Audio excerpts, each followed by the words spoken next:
आगे बात करते हैं बच्चों जिब्रेलिन्स के बारे में।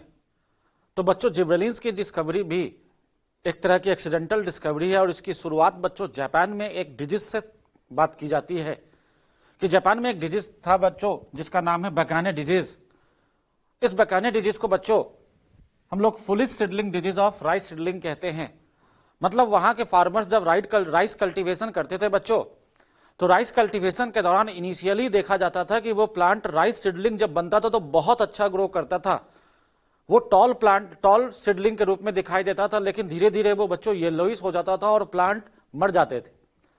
तो शुरुआत में तो लगा कि प्लांट का ग्रोथ अच्छा होगा, लेकिन धीरे धीरे वो पेल येलो होकर वो धीरे धीरे डेड हो जाते थे। तो इससे प्रोडक्टिविटी का बहुत नुकसान हो रहा था। तो फार्मर्स को एक तरह से फुलिश बनाया जा रहा था प्लांट्स के द्वारा, इस तरह के डिजीज के द्वारा, इसलिए इसका नाम बच्चों फुलिश सीडलिंग डिजीज कहा गया कि सीडलिंग तक जब प्लांट इनिशियली ग्रो करते हैं तो उनका ग्रोथ बहुत अच्छा होता था, लेकिन धीरे धीरे वो क्या होता थे, येलोइश हो जाते थे और उनका डेथ हो जाता था।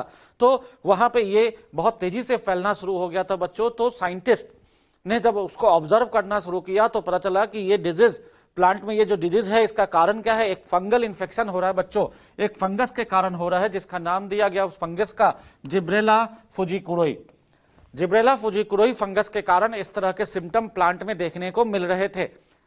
अब इस चीज को पता कैसे लगाया है बच्चों, तो जापान के साइंटिस्ट हैं ई कुरोसावा 1926 में, इन्होंने रिपोर्ट किया इस तरह के symptoms of disease in rice seedling. इस तरह के सिम्टम्स को उन्होंने राइस सीडलिंग में ऑब्जर्व किया। कैसे ऑब्जर्व किया, तो उन्होंने इस फंगस को कल्चर किया बच्चों, और कल्चर करके जब इस फंगस का स्टेराइल फिल्ट्रेट, मतलब केवल वहां पर स्टेराइल फिल्ट्रेट का मतलब होता है एक ऐसा सॉल्यूशन बच्चों जिसमें केवल यही फंगस होगा, दूसरा कोई भी ऑर्गेनिज्म नहीं होगा। उस फंगस के, उस प्योर फॉर्म के फंगस को जब बच्चों हेल्दी प्लांट में छिड़का तो उन्हें भी वही उसी तरह के सिम्टम दिखाई दिए जो कि इस तरह की इस बकाने डिजीज में दिखाई दे रहा था। तो उन्होंने ये कंफर्म कर दिया था कि ये जो डिजीज हो रहा है वो किसके कारण हो रहा है, इस फंगस के कारण हो रहा है जिसका नाम है जिब्रेला फुजिकुरोई। तो बच्चों यहां पे इनिशियली इस सिम्टम्स में होता क्या था कि प्लांट बहुत तेजी से लंबे हो जाते थे, लेकिन वो सीडलिंग का ग्रोथ बहुत तेजी से लंबा हो जाता था, लेकिन जो ग्रोथ ओवरऑल होना चाहिए था वो धीरे धीरे प्लांट क्या होता था, मर जाता था, येलोइश हो जाता था, क्योंकि वो फंगल इन्फेक्शन के कारण फंगल्स कुछ ऐसा केमिकल सेक्रेट करता था जिसके कारण वो प्लांट्स का डेथ हो जाता था।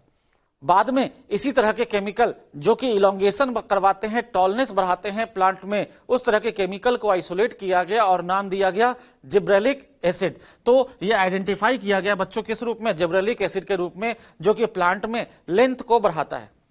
तो ये आज के डेट में बच्चों बात करें कि जिब्रेलिक्स जो है, ये जो जिब्रेलिक एसिड है, जिब्रेलिन्स शॉर्ट में कहते हैं या जीए शॉर्ट में कहते हैं बच्चों, तो ये जो 100 टाइप के जिब्रेलिन्स आज के डेट में डिस्कवर्ड है बच्चों, और उनका नोमेनक्लेचर GA1, GA2, GA3 और इस तरह से हम लोग GA100 तक करते हैं। लेकिन इनमें से GA3 जो है बच्चों मोस्ट वाइडली यूज्ड होता है, सबसे ज्यादा यूज होने वाला, सबसे ज्यादा कॉमन जो है वो है GA3, और इसका फॉर्मूला होता है बच्चों C19H26O6, और ये रिप्रेजेंटेटिव होता है ऑलमोस्ट ऑल जिब्रेलिन्स का। तो GA3 को मोस्ट कॉमन मानते हैं बच्चों। एंड ये जो जिब्रेलिन्स है ये सिंथेसाइज कहां होता है प्लांट्स में, तो बर्ड्स में सिंथेसाइज होता है, शूट में, रूट में, एंड जर्मिनेटिंग सीड्स में भी ये जिब्रेलिन्स बच्चों सिंथेसाइज होता है। तो ये एसिडिक नेचर का हार्मोन है बच्चों, इस कारण से इसका नाम जिब्रेलिक एसिड भी कहा जाता है। तो ये तो बात हो गई बच्चों कि डिस्कवर कैसे हुआ और इसका केमिकल फीचर कैसा है। बच्चों बात करते हैं फिजियोलॉजिकल इफेक्ट ऑफ जिब्रेलिन की। तो सबसे पहला जो इफेक्ट है बच्चों इसमें स्टेम इन और इंटरनोडल इलोंगेशन कहते हैं बच्चों, जो कैरेक्टरिस्टिक फंक्शन माना जाता है जिब्रेलिन का। मतलब इंटरनोड इलोंगेशन करवाना कैरेक्टरिस्टिक फंक्शन माना जाता है जिब्रेलिन का। इसमें सबसे पहला इफेक्ट हम लोग देखते हैं बच्चों, बोल्टिंग इफेक्ट कहते हैं। तो gibberellin induce internodal elongation just prior to flowering in rosette plant. तो बच्चों रोजेट प्लांट क्या होता है, तो जहां पे कंडेंस्ड शूट होता है बच्चों, जहां पे कंडेंस स्ट्रक्चर होता है हम उसे रोजेट प्लांट कहते हैं, और इसका एग्जांपल बीट और कैबेज कहलाता है। और इसी फेनोमेना को रोजेट प्लांट में अगर हम कंडेंसेशन को खत्म करके यहाँ पे क्या कर रहे हैं, इलोंगेशन करवा रहे हैं, इंटरनोड इलोंगेशन, तो उसी को हम कहते हैं बच्चों बोल्टिंग इफेक्ट। तो होता क्या है, यहाँ पे कैबेज का एग्जांपल लिया है बच्चों, आपने देखा हो कैबेज में कि यहाँ पे कंडेंस शूट होता है बच्चों, ये जहां पे दो नोड के बीच में जो गैप होता है वो बहुत ही कम होता है, इसलिए हाईली कंडेंस्ड होता है बच्चों कैबेज। लेकिन इसमें क्या होता है कि जस्ट प्रायर टू फ्लावरिंग मतलब फ्लावरिंग से ठीक पहले बच्चों इसमें जिब्रेलिन बनता है, और ये जिब्रेलिन जिब्रेलिन क्या करता है, इंटरनोडल इलोंगेशन करवाता है। तो दो नोड के बीच में बच्चों क्या करेगा, गैप को बढ़ाएगा। तो हम इसी को कहते हैं बच्चों इंटरनोड इलोंगेशन। तो यहां पे दो नोड के बीच में गैप बहुत कम है बच्चों, और यहां पे जिब्रेलिन इंडोजिनस खुद अंदर ही बनाता है बच्चों इस तरह के प्लांट अपने अंदर जिब्रेलिन, और इसके कारण इंटरनोडल इलोंगेशन होता है। कब, जस्ट प्रायर टू फ्लावरिंग। तो फ्लावरिंग से पहले बच्चों यहां पे इंटरनोडल इलोंगेशन करवाकर जिब्रेलिन क्या करता है, उसको इलोंगेट करवाता है, उसके लेंथ ऑफ प्लांट के एक्सिस के लेंथ को। इसलिए हम कहते हैं बच्चों ये बोल्टिंग इफेक्ट इंड्यूस करवाता है कौन, जिब्रेलिन। नेक्स्ट है बच्चों elongation of genetically dwarf plant. तो जेनेटिकली ड्वार्फ प्लांट में इलोंगेशन इंड्यूस करता है बच्चों ये जिब्रेलिन। तो when gibberellin are applied to dwarf maize pisum, pisum मतलब पी बच्चों, etc plant they have become tall. तो जेनेटिकली ड्वार्फ प्लांट को टॉल बनाने में मदद कौन करता है बच्चों, ये जो जिब्रेलिन है वो इसको मदद करता है। तो जेनेटिकली ड्वार्फ प्लांट आपने पढ़ा होगा, स्मॉल टी जेनेटिकली ड्वार्फ होते हैं बच्चों। अगर हमने उसका हार्मोनल ट्रीटमेंट कर दिया यहाँ पे तो वो क्या होगा, टॉल प्लांट में कन्वर्ट होगा। तो ये फिनोटिपिक चेंजेस करेगा और मॉर्फोलॉजिकली हम देखेंगे बच्चों कि ये क्या करेगा, टॉल प्लांट में कन्वर्ट कर देगा जिब्रेलिन। नेक्स्ट है बच्चों सीड जर्मिनेशन को इंड्यूस करता है जिब्रेलिन बच्चों। तो gibberellin induces the synthesis of hydrolysing enzyme. कैसे करता है, तो ये एंजाइम का सिंथेसिस बढ़ा देता है बच्चों। एंजाइम का सिंथेसिस कौन सा, तो अल्फा-माइलेज बनवा देगा या लाइपेज बनवा देगा या प्रोटीएज बनवा देगा in seeds, and these enzyme help in seed germination. तो किसी भी सीड में स्टोर्ड फूड क्या होता है बच्चों, इसको एंडोस्पर्म में, तो उसके एंडोस्पर्म में जो स्टोर्ड फूड होता है या तो स्टार्च होगा या लिपिड होगा या हम कह सकते हैं कि प्रोटीन होगा। अब उनको तोड़ने के लिए अगर स्टार्च होगा तो अल्फा माइलेज बनवा देगा, लिपिड होगा तो लाइपेज बनवा देगा, और प्रोटीन होगा तो प्रोटीज बनवा देगा, और उसके एंडोस्पर्म के अंदर जो स्टोर्ड फूड है वो टूटेगा तो उससे एनर्जी मिलनी शुरू हो जाएगी, और वही एनर्जी यूज करके सीड जर्मिनेशन इंड्यूस करवा देगा। तो बच्चों ये जो जिब्रेलिन है सीड जर्मिनेशन को इंड्यूस करवाता है by synthesis of hydrolysing enzyme. तो हाइड्रोलाइजिंग एंजाइम के सिंथेसिस से सीड जर्मिनेशन को प्रमोट करता है बच्चों ये जिब्रेलिन। नेक्स्ट है बच्चों it increases the length of grape stalk as well as elongate and improve apple fruit. तो बच्चों ये समझते हैं कि लेंथ ऑफ ग्रेप स्टॉक को कैसे ये ग्रेप स्टॉक के लेंथ को बढ़ाता है। तो बच्चों ग्रेप स्टॉक होता क्या, आपने देखा होगा ग्रेप जो बंच में होता है बच्चों, बंच में ये इसके फ्रूट पाए जाते हैं, और जो बंच जिस पार्ट से जुड़ा रहता है बच्चों स्टेम से, उसे हम कहते हैं स्टॉक। तो ये क्या करता है जिब्रेलिन बच्चों, कि जिब्रेलिन इस स्टॉक के लेंथ को क्या करता है, बढ़ाता है, और इसके थिकनेस को भी बढ़ाता है, जिसके कारण बंच को प्रॉपर सपोर्ट मिलता है, और बंच को प्रॉपर सपोर्ट मिलने से थिकनेस बढ़ जाएगा, लेंथ बढ़ जाएगा बच्चों। तो ज्यादा लार्ज साइज का बंच हमें ग्रेप्स में देखने को मिलेगा। तो ग्रेप में क्या करता है, लेंथ ऑफ ग्रेप स्टॉक को क्या करता है, बढ़ाता है, जिसके कारण यहां पे ग्रेप की प्रोडक्टिविटी इनहांस हो जाती है बच्चों, और साथ साथ एप्पल के शेप को इंप्रूव भी करता है बच्चों, साइज को भी इंप्रूव करता है कौन, ये जिब्रेलिन, जिसके कारण वो जो साइज है वो एप्पल का इंप्रूव होता है बच्चों। नेक्स्ट है gibberellic acid speed up the malting process. तो माल्ट फॉर्मेशन के इंडक्शन जिसे माल्टिंग कहते हैं बच्चों, उसमें ये मदद करता है, और ये ब्रूइंग इंडस्ट्री जिसे वाइन इंडस्ट्री कहते हैं बच्चों, वहां पे ये मदद करता है। इसका मतलब क्या है, तो वाइन इंडस्ट्री में कैसे मदद करता है बच्चों, तो होता क्या है, जो वाइन इंडस्ट्री है वो मेनली स्टार्च कंटेनिंग फूड से तैयार होता है बच्चों, जिसे हम माल्टेड ग्रेन्स कहते हैं।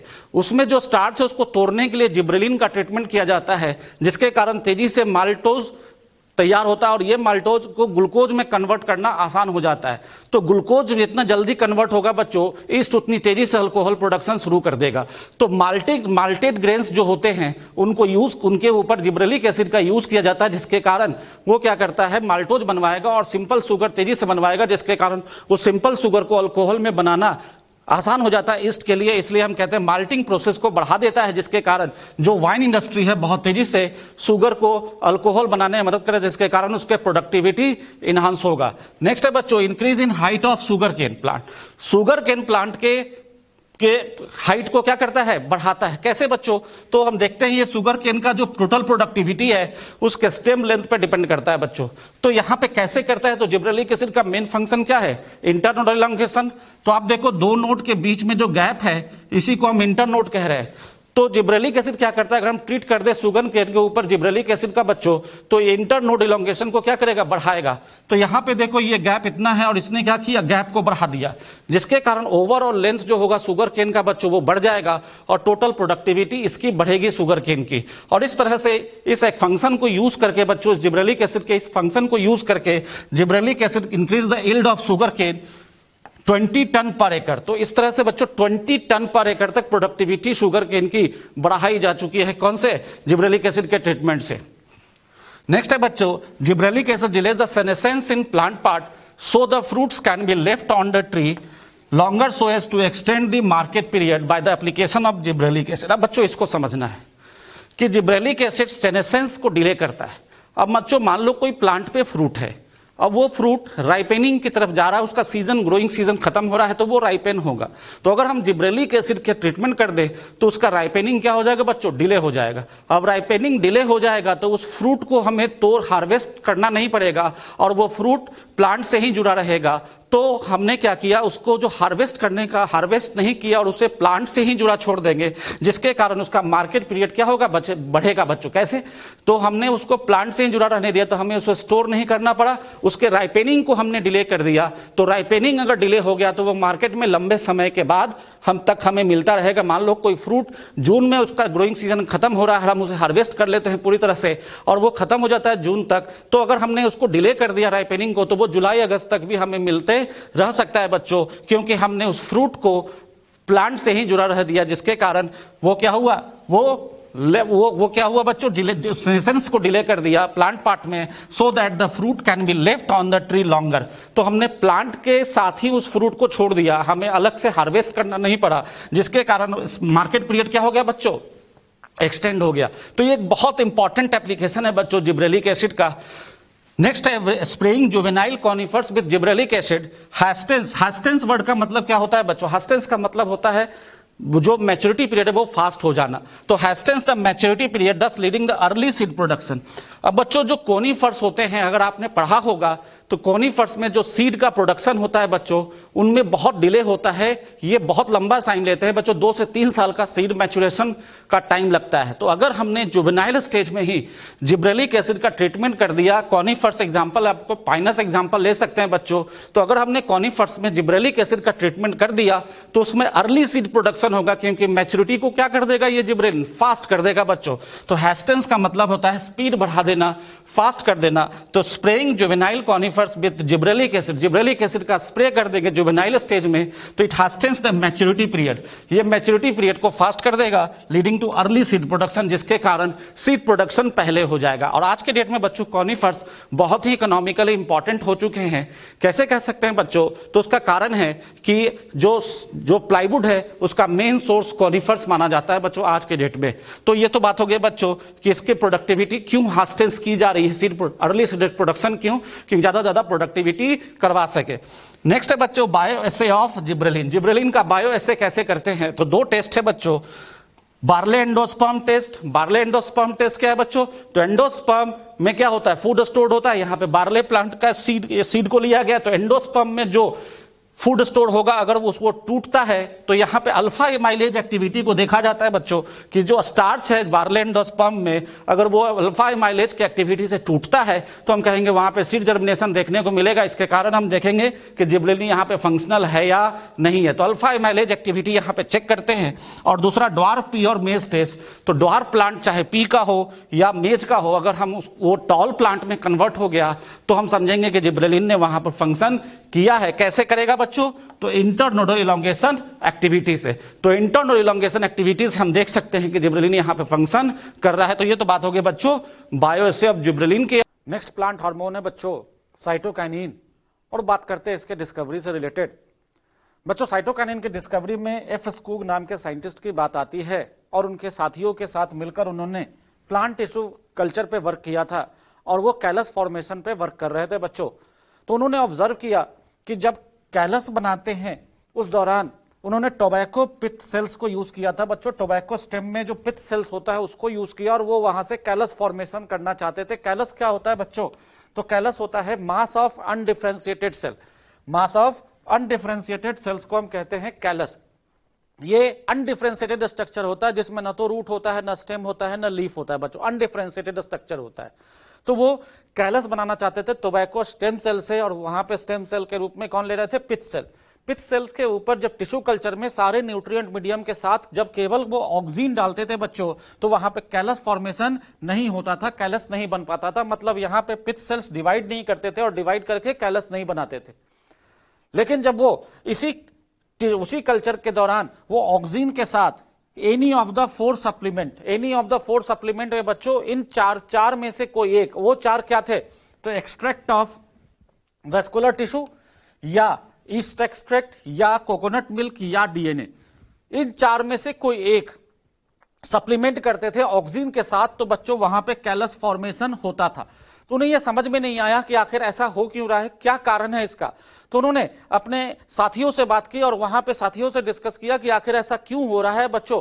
तो उन्होंने एक दूसरा एक्सपेरिमेंट अपने दोस्त के साथ मिलकर, जिनका नाम था मिलर, जो कि फिश पे रिसर्च करते थे बच्चों, हेरिंग फिश नाम के फिश पे उन्होंने वर्क किया था। उन्होंने उसके स्पर्म को आइसोलेट किया और स्पर्म को आइसोलेट करके बच्चों ऑटोक्लेव किया। तो उस दौरान उन्होंने, ऑटोक्लेव एक इंस्ट्रूमेंट होता है बच्चों जो बहुत हाई टेम्परेचर पे हम किसी चीज को रखते हैं प्रेशर के साथ, तो वहां पे ऑटोक्लेव होता है।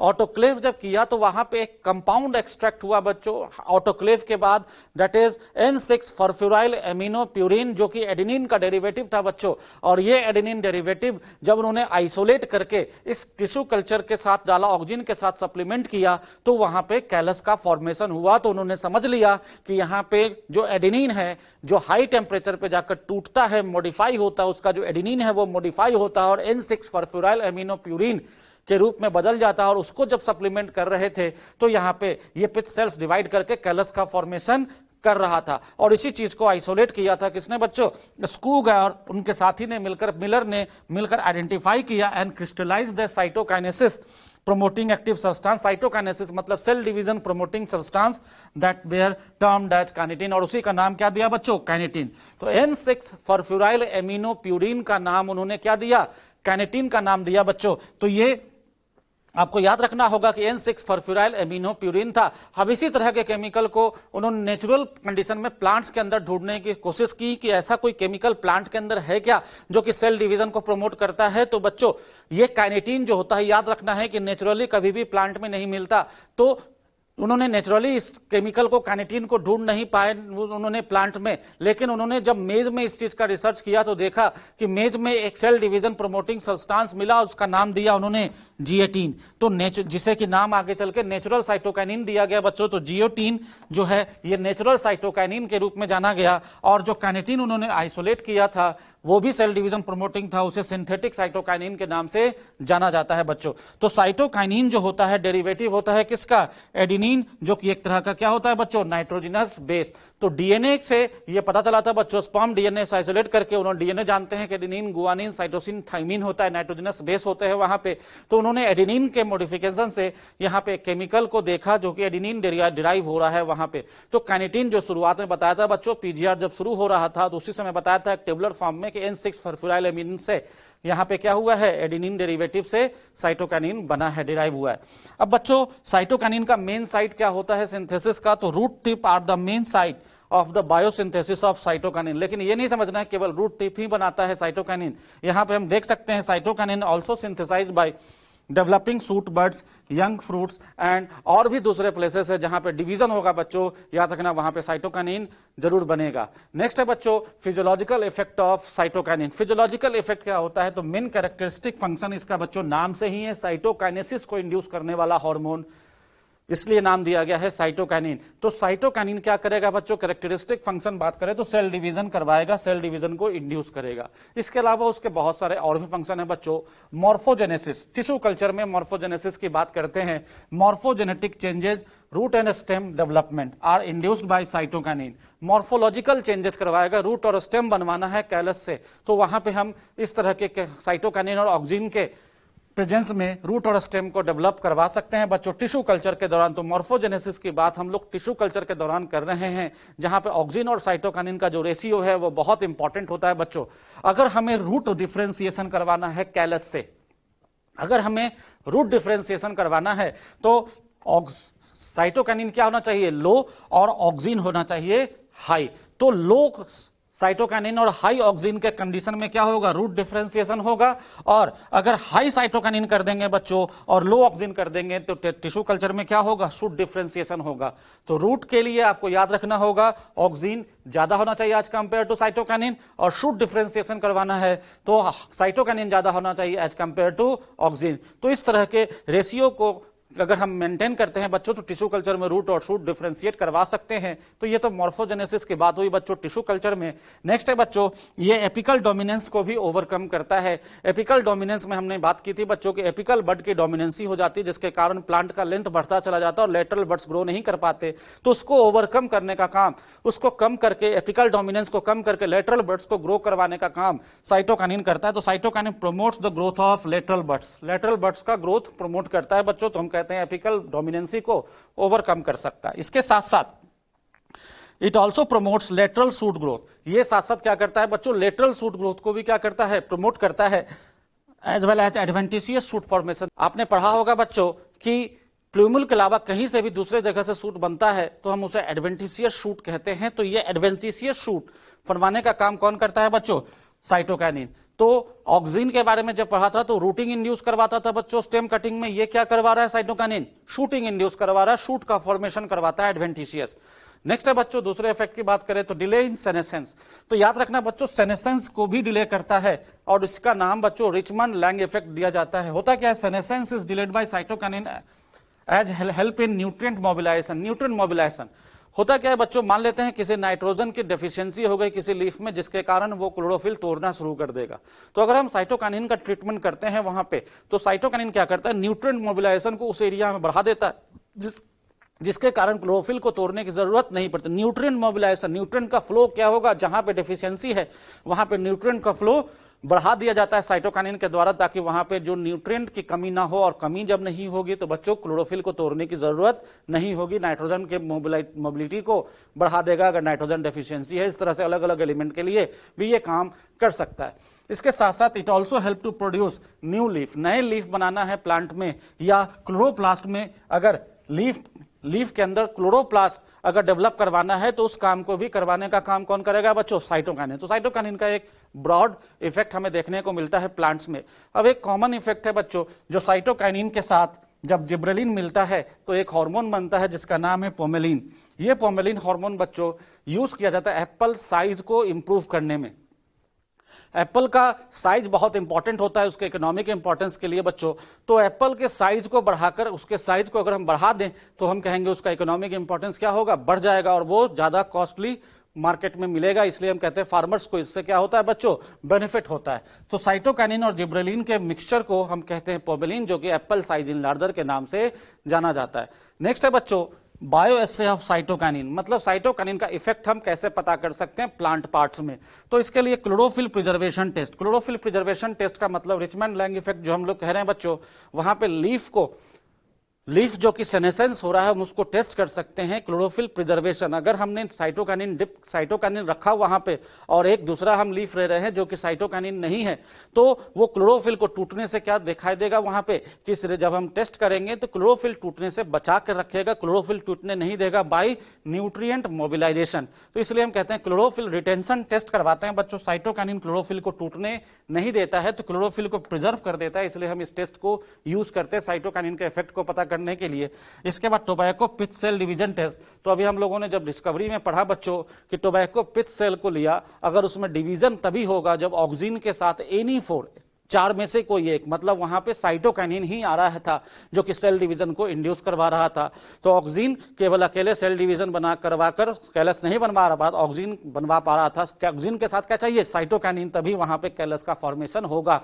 और उसके कारण हम कहते हैं सेल डिवीजन अगर इंड्यूस हो गया टोबैको पिथ सेल में तो हम कहेंगे कि साइटोकाइनिन का फंक्शन वहां पे देखने को मिलेगा। तो यहां तक तो बात हो गई बच्चों साइटोकाइनिन क्या है। नेक्स्ट है बच्चों इथाइलिन। हम लोग बच्चों इथाइलिन के डिस्कवरी की बात करेंगे कि डिस्कवरी कैसे हुई। तो फिर से एक्सीडेंटल डिस्कवरी है बच्चों। कजन्स नाम के साइंटिस्ट ने कंफर्म किया था कि release of a volatile substance from ripened that hastens the ripening of stored unripened banana. मतलब अनराइपेंड, जो अनराइपेंड बनाना है उसको अगर हम एक साथ रखें जो राइपेंड ऑरेंज है उस, तो क्या होगा बच्चों, जो राइपेंड ऑरेंज है वहां से एक वोलेटाइल सब्सटेंस निकलता है और वो अनराइपेंड बनाना को भी क्या करता है, राइपेनिंग इंड्यूस करवा देता है। इस चीज को सबसे पहले कंफर्म किसने किया था, कजन्स नाम के साइंटिस्ट ने कंफर्म किया था। और बाद में पता चला कि वो जो सब्सटेंस है, जो वोलेटाइल सब्सटेंस है, वो क्या है, एक गैसियस हार्मोन है जिसका नाम इथाइलिन दिया गया। तो later it was the substance was identified as ethylene, जो कि एक गैसियस प्लांट ग्रोथ रेगुलेटर के रूप में जाना जाता है। नेक्स्ट है बच्चों, इथाइलिन को हम इंक्लूड, जैसा कि हमने शुरुआत में ही डिस्कस किया था कि इथाइलिन को हम लोग ग्रोथ प्रोमोटर भी मानते हैं और ग्रोथ इनहिबिटर भी मानते हैं, क्योंकि दोनों तरह का ये इफेक्ट दिखाता है, but mainly it is a growth inhibitor hormone. लेकिन जब हम इसके फंक्शन को कोरिलेट करते हैं तो ज्यादातर फंक्शन इसका इनहिबिटर से मिलता जुलता है, इसलिए हम लोग इसे इनहिबिटर भी ज्यादातर हम मानते हैं, क्योंकि इसके फंक्शन के आधार पे। नेक्स्ट है बच्चों, ये इथाइलिन जो है सबसे सिंपल प्लांट ग्रोथ रेगुलेटर माना जाता है, पीजीआर माना जाता है। क्यों? क्योंकि ये हाइड्रोकार्बन से बना है। इथाइलिन क्या होता है बच्चों? Hydrocarbon, and reported as fruit ripening hormone. और इसको सबसे इंपॉर्टेंट है क्या है इथाइलिन का रोल बच्चों, कि ये फ्रूट राइपेनिंग हार्मोन के रूप में जाना जाता है। Ethylene is one of the most widely used PGR in agriculture. Agriculture में सबसे ज्यादा यूज होने वाला, मोस्ट वाइडली यूज होने वाला हार्मोन में से एक हार्मोन ये भी है। तो one of the most widely use PGR in agriculture. Biosynthesis of ethylene की बात करें तो इथाइलिन के बायोसिंथेसिस के लिए मिथियोनिन एमिनो एसिड की जरूरत होती है, जहां से कि ये प्रिकर्सर के रूप में काम करता है और इथाइलिन सिंथेसिस को प्रमोट करता है। इथाइलिन जो सिंथेसाइज होता है बच्चों ज्यादा अमाउंट में कहां पे होता है? राइपेनिंग फ्रूट्स में। जहां पे फ्रूट राइपेनिंग हमें देखने को मिलेगा वहां पे इथाइलिन हमें मिलेगा, और साथ साथ सेनेसेंट ऑर्गन्स में। तो जो सेनेसेंट ऑर्गन है, चाहे लीफ हो या फ्रूट हो, वहां पे हमें इथाइलिन देखने को मिलेगा। तो इथाइलिन की डिस्कवरी बच्चों किजेंस नाम के साइंटिस्ट ने कंफर्म किया था। नेक्स्ट बात करते हैं बच्चों, physiological effect of ethylene. Ethylene का जो फिजियोलॉजिकल इफेक्ट है, सबसे इंपॉर्टेंट इफेक्ट होता है बच्चों फ्रूट राइपेनिंग में। अब यहां पे समझते हैं बच्चों कैसे होता है। तो post harvesting ripening of fruit. Post harvesting ripening of fruit का मतलब होता है बच्चों प्लांट पार्ट से फ्रूट को तोड़कर अलग कर देना, और स्टोरेज कंडीशन में, स्टोर करने के कंडीशन को तोड़कर अलग कर देना ही हार्वेस्ट कहलाता है। तो हार्वेस्ट करने के बाद आज के डेट में जो कॉमन फ्रूट जो मार्केट में अवेलेबल है बच्चों, वो इसी तरह से राइपेनिंग को इंड्यूस किया जाता है। Post harvesting ripening of fruit होता है बच्चों, मतलब स्टोरेज कंडीशन में हम उस फ्रूट को पकाते हैं। तो कैसे होता है? तो आज के डेट में बच्चों इथेफोन नाम का एक केमिकल है, इथेफोन, जिसका केमिकल कॉम्पोजिशन होता है सेपा कहते हैं बच्चों, जिसका पूरा नाम है chloro ethyl phosphonic acid, and it is used as for commercial level as a source of ethylene. तो ये इथाइलिन के सोर्स के रूप में इसको आज के डेट में यूज किया जाता है, कॉमर्शियल सोर्स। होता क्या है बच्चों? इथाइलिन इंड्यूसेस द रेस्पिरेशन और respiration rate during ripening of fruit. तो फ्रूट राइपेनिंग जब होता है बच्चों, तो रेट ऑफ रेस्पिरेशन फ्रूट्स के अंदर बढ़ जाता है, और इसी इंक्रीज रेट ऑफ रेस्पिरेशन को नाम दिया जाता है रेस्पिरेटरी क्लाइमेक्टिक। तो बच्चों आपको यहां पे समझना होगा कि आखिर रेट ऑफ रेस्पिरेशन बढ़ता क्यों है, रेट ऑफ रेस्पिरेशन बढ़ता क्यों है। तो अनराइपेंड फ्रूट और राइपेंड फ्रूट में बच्चों डिफरेंस होता है। अनराइपेंड फ्रूट में जो स्टोर्ड होता है फूड वो स्टार्च के रूप में होता है, लेकिन जब राइपेनिंग हो जाता है तो वो सिंपल शुगर में कन्वर्ट हो जाता है, और फ्रूट में क्या होता है? फ्रक्टोज ज्यादा पाया जाता है बच्चों। तो अगर हम कहें तो राइपेनिंग कॉम्प्लेक्स शुगर से सिंपल शुगर कन्वर्जन में एंजाइम काम करेगा, उसके राइपेन एंजाइम को सिंथेसिस भी है बच्चों, उस दौरान एटीपी खर्च होगा। इसके साथ साथ पेक्टिनेज एंजाइम, फ्रूट जो होता है, जो अनराइपेंड फ्रूट होता है वो हार्ड होता है, राइपेंड फ्रूट सॉफ्ट हो जाता है। हम कहेंगे कि बहुत सारे चेंजेस होते हैं राइपेनिंग के दौरान, मतलब अनराइपेंड फ्रूट से जब राइपेंड फ्रूट में कन्वर्ट हो रहा है तो उस दौरान बहुत सारे चेंजेस आ रहे हैं, और उस दौरान बहुत सारे एटीपी की जरूरत होती है, बहुत सारे एंजाइम को फंक्शन करना है तो एटीपी की जरूरत होगी। इस कारण रेट ऑफ रेस्पिरेशन प्लांट क्या करता है? राइपेनिंग के दौरान बढ़ा रहता है, और इस कारण से उस इंक्रीज रेट ऑफ रेस्पिरेशन का नाम रेस्पिरेटरी क्लाइमेक्टिक दिया जाता है बच्चों। नेक्स्ट है बच्चों stimulation of senescence and abscission of flowers and fruit. तो बच्चों इथाइलिन का जो रोल है वो सेनेसेंस और abscission of flower and fruits में भी है। तो कैसे है बच्चों? तो इसका एग्जांपल है thinning of cotton, cherry and walnut.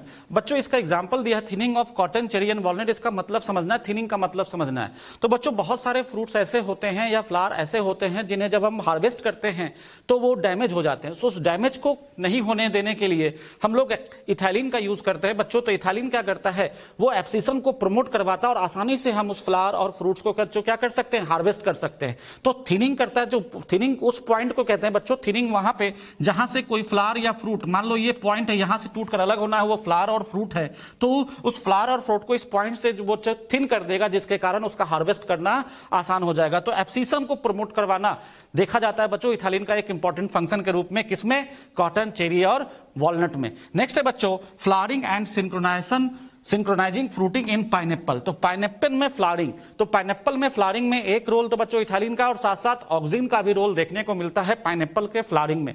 तो कभी आ जाए कि कौन कौन से ऐसे हार्मोन हैं जो पाइनएप्पल के फ्लावरिंग में रोल प्ले करते हैं, तो हम कह सकते हैं ऑक्सिन और इथाइलिन, ये दोनों मिलकर फ्लावरिंग में इंडक्शन लाते हैं बच्चों पाइनएप्पल में। और दूसरा सिंक्रोनाइजेशन फ्रूटिंग का मतलब क्या होता है बच्चों, तो जो पाइनएप्पल है बच्चों ये कंपोजिट फ्रूट होता है, इसमें एक इन्फ्लोरेसेंस पूरा फ्रूट में डेवलप करता है जिसमें बहुत सारे फ्लावर्स होते हैं। तो जो बहुत सारे फ्लावर्स होते हैं तो बच्चों उन सब में मैच्योरिटी एक साथ जब फ्रूट ये बनेगा, फ्लावरिंग रिप्रोडक्शन के बाद जब फ्रूट बनाएंगे बच्चों फर्टिलाइजेशन के बाद, तो फर्टिलाइजेशन के बाद जब फ्रूट बनना है तो सभी फ्लावर एक साथ जब फर्टिलाइजेशन के बाद फ्रूट बनाएंगे तो वो फ्रूट एक साथ राइपेनिंग हो, इस चीज का सिंक्रोनाइजेशन करना कि सभी फ्लावर जो फ्रूट में बदल रहे हैं वो एक साथ एक समय पे सभी राइपेन हो, इस चीज का इंडक्शन कौन देगा बच्चों, इथाइलिन देगा। तो सभी फ्लावर एक साथ फ्रूट में कन्वर्ट होंगे। और साथ साथ फ्लावरिंग इन मैंगो, तो मैंगो के फ्लावरिंग में भी कौन रोल प्ले करता है बच्चों, इथाइलिन का रोल देखने को मिलता है मैंगो के फ्लावरिंग में भी। नेक्स्ट है बच्चों फीमेलनेस, फेमिनाइजिंग इफेक्ट। तो फेमिनाइजिंग इफेक्ट देखा जाता है इथाइलिन के इंडक्शन से, और खासकर ये कुकुम्बर में देखा जाता है बच्चों कि फीमेल फ्लावर के प्रोडक्शन को बढ़ा देता है। अब जानते हैं बच्चों फीमेल फ्लावर में क्या होगा, ओवरी होगा तो फ्रूट बनेगा, और ये फ्रूट जो बनेगा ये क्या करेगा, प्रोडक्टिविटी को बढ़ाएगा। तो हम कहते हैं फेमिनाइजिंग इंडक्शन करता है, फेमिनाइजिंग इफेक्ट देता है कौन, ethylene, and it promotes female flower to increase the production, और फीमेल फ्लावर बढ़ाकर ये प्रोडक्शन को बढ़ाने में मदद करता है। नेक्स्ट है बच्चों ethylene break seed and bud dormancy. तो ethylene seed and bud dormancy को ब्रेक करता है। सामान्य परिस्थिति में अगर कहा जाए तो सीड और बड डोरमेंसी को ब्रेक करने का काम बच्चों जिब्रेलिन का होता है, लेकिन अगर हम बात करें कि पीनट सीड और पोटैटो ट्यूबर्स में उसके सीड और बड डोरमेंसी को जो ब्रेक करने का काम है वो कौन करेगा बच्चों, इथाइलिन करेगा। और ये इनिशिएट करता है जर्मिनेशन करवाना, किसमें, सीड और बड डोरमेंसी को ब्रेक करके पीनट सीड को जर्मिनेशन प्रमोट करता है, और साथ साथ पोटैटो ट्यूबर में स्प्राउटिंग का भी रोल हमें देखने को मिलता है, किसमें बच्चों, इथाइलिन के इफेक्ट के कारण। इथाइलिन के ही फिजियोलॉजिकल इफेक्ट में बच्चों नेक्स्ट है इथाइलिन प्रमोट्स रूट ग्रोथ। तो बच्चों बात करते हैं रूट ग्रोथ को कैसे प्रमोट करता है। तो इथाइलिन बच्चों ये रूट ग्रोथ को तो प्रमोट करता ही है, साथ साथ ये स्टिमुलेट करता है बच्चों फॉर्मेशन ऑफ रूट हेयर्स। और हम जानते हैं बच्चों root hairs surface area for water absorption क्या करता है, बढ़ाता है। तो इथाइलिन एक इंपॉर्टेंट रोल प्ले करता है बच्चों रूट ग्रोथ में, जो कि एक हार्मोनल इंडक्शन देता है जिसके कारण रूट ग्रोथ बढ़ जाता है, और साथ ही साथ ये रूट हेयर्स के फॉर्मेशन में भी मदद करता है जिसके कारण वाटर एब्जॉर्प्शन का सरफेस एरिया प्लांट्स में इंक्रीज करवा देता है बच्चों। इथाइलिन के एक इंपॉर्टेंट फंक्शन के रूप में यह देखा जाता है। नेक्स्ट है बच्चों इथाइलिन प्रमोट्स रैपिड इंटरनोडल और पेटियोल इलोंगेशन इन डीप वाटर राइस प्लांट। तो बच्चों हम जानते हैं कि जो राइस प्लांट होते हैं जो कि डीप वाटर मतलब वाटर लॉगिंग कंडीशन में ग्रो करते हैं, जहां पे वाटर लॉगिंग होता है वहां पे ग्रो करते हैं, तो उनको उस कंडीशन में बच्चों होता क्या है कि मान लो यहाँ पे कि कोई सॉइल है, ये सॉइल सरफेस है बच्चों और वाटर लॉगिंग हो रहा है, तो वाटर लॉगिंग यहाँ पे हो रहा है। तो बच्चों जब वाटर लॉगिंग होगा और अगर प्लांट बहुत छोटे छोटे होंगे तो वहां पे क्या होगा, हो सकता है कि ये प्लांट के लीफ क्या हो जाए, वाटर में डिप कर जाए, और लीफ अगर डिप कर गया बच्चों तो वहां पे फोटोसिंथेसिस में दिक्कत आएगी, तो प्रोडक्टिविटी का नुकसान हो सकता है बच्चों। तो इस कारण से इथाइलिन का एक इंपॉर्टेंट रोल देखने को मिलता है। तो ये क्या करता है, इंटरनोड इलोंगेशन करवाता है स्पेशली इन राइस प्लांट। आपको याद रखना बच्चों इंटरनोडल इलोंगेशन स्पेशल फंक्शन है किसका, कैरेक्टरिस्टिक फंक्शन है जिब्रेलिन का, लेकिन राइस प्लांट में जो डीप वाटर राइस प्लांट होते हैं वो क्या करता है, इंटरनोडल इलोंगेशन करके प्लांट की हाइट को बढ़ा देगा बच्चों। और साथ साथ पेटियोल वो पार्ट होता है जहां से लीफ स्टेम से जुड़ा होता है या जो ब्रांचेस से जुड़ा होता है उसे हम कहते हैं पेटियोल। तो इसके लेंथ को भी बढ़ाकर बच्चों ये लीफ के भी लेंथ को, ओवरऑल लेंथ को क्या करेगा, बढ़ा देगा, ताकि ये वाटर लॉगिंग में ये लीफ अंडर वाटर के अंदर ना चला जाए। तो इसलिए हम कहते हैं कि it help the leaf and upper part of the shoot to remain above water. तो वाटर के ऊपर रहने के लिए इंटरनोडल इलोंगेशन करवाकर बच्चों ये क्या करेगा, प्लांट्स को बचा के रखेगा कि उसके पार्ट्स पानी में ना डूबे। नेक्स्ट है बच्चों ट्रिपल रिस्पॉन्स ऑन स्टेम। तो स्टेम पे ट्रिपल रिस्पॉन्स देखने को मिलते, इसमें 3 इफेक्ट देखने को मिलते हैं बच्चों, इसलिए हम कहते हैं ट्रिपल रिस्पॉन्स। पहला है apical hook formation in dicot seedling. Dicot seedling में ये एपिकल हुक फॉर्मेशन करता है, दूसरा है स्वेलिंग ऑफ एक्सिस, और तीसरा है हॉरिजॉन्टल ग्रोथ ऑफ सीडलिंग।